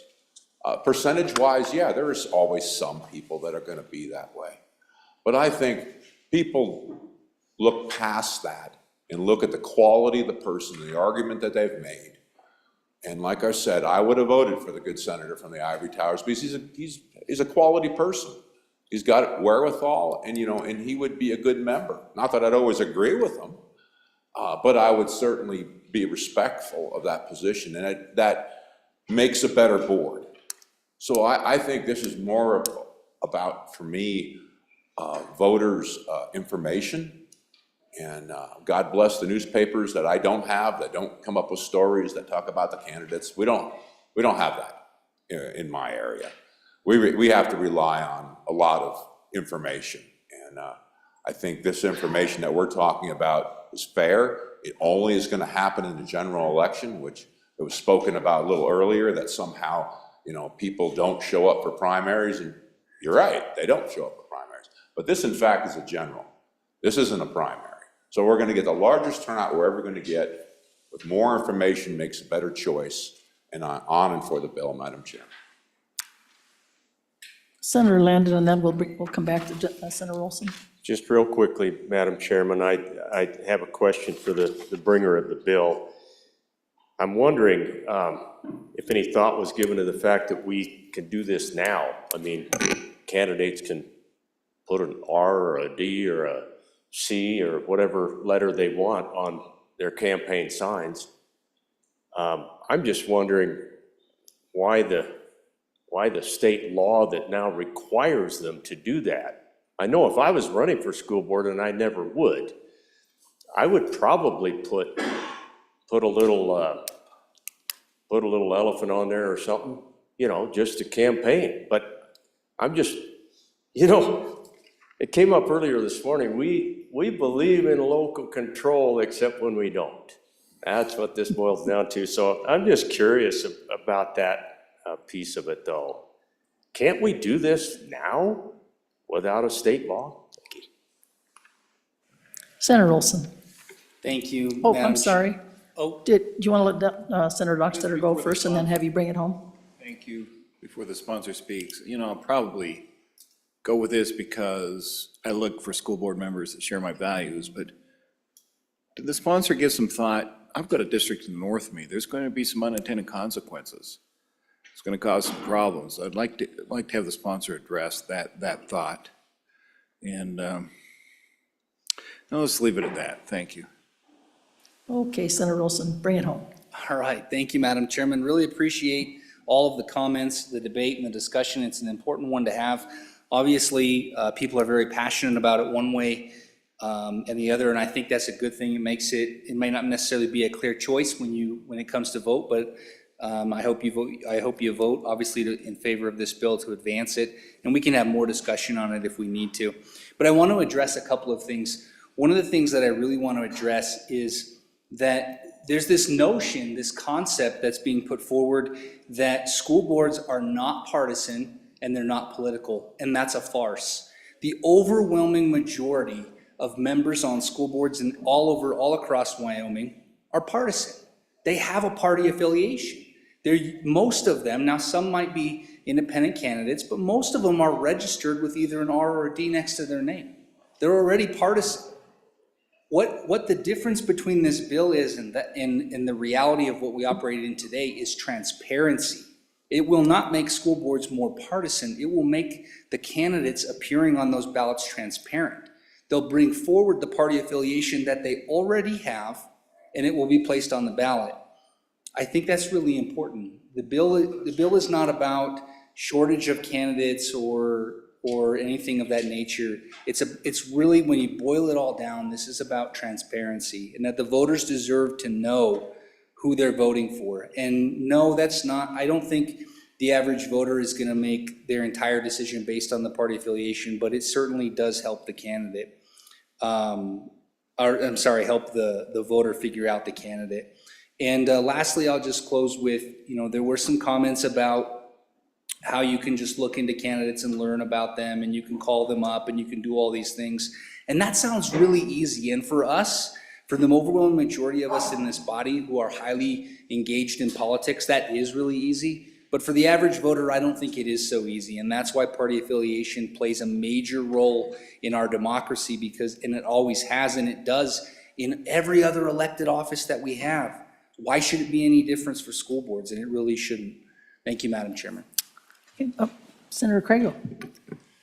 Thank you, Madam Chairman. Just a question for the sponsor. It just occurred to me when we were talking about parties in general elections. So in primaries, our political parties are prohibited from getting involved, right? They don't get to help pick who their particular candidate is going into the general. Will that prohibition also apply in the general election? Because I don't know if it does by statute right now. So question to the sponsor, will our political parties get to choose who they want to be will they get to campaign in favor or against a particular person who may have their letter behind their name?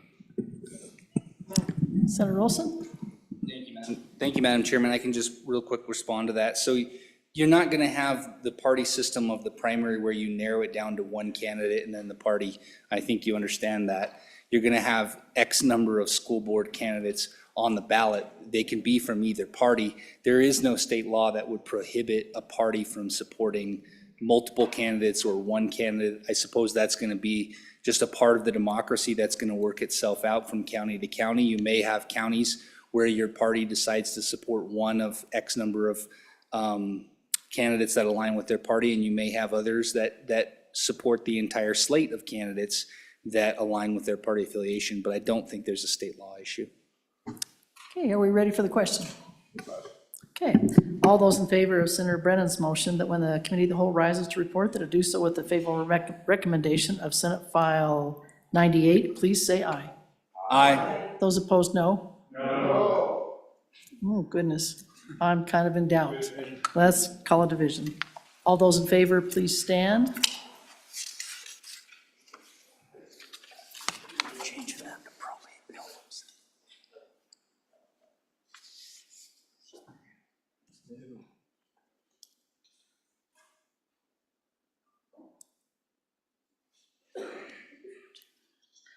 All those opposed, please stand.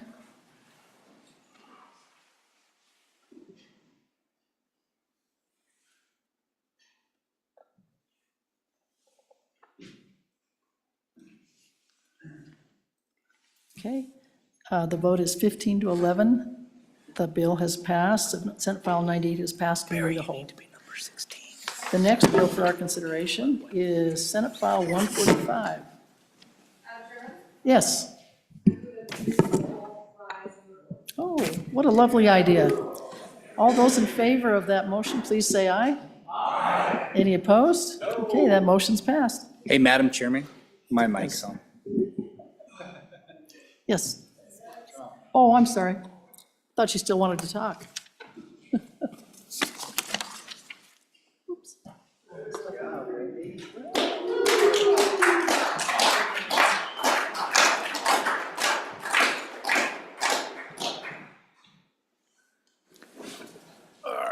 Committee of the Whole report. Mr. Presidential Committee of the Whole, having had under considerations bills on general file, begs leave to report as follows. Senate File 68 failed to pass Committee of the Whole and was indefinitely postponed. Senate File 158, do pass amended. Senate File 77, do pass amended. Senate File 137, do pass. Senate File 153, do pass amended. Senate File 169, laid back on general file without prejudice. Senate File 104, do pass. Senate File 85 failed to pass Committee of the Whole and was indefinitely postponed. Senate File 98, do pass. Senator Schuler, Chairman. Senator Schuler.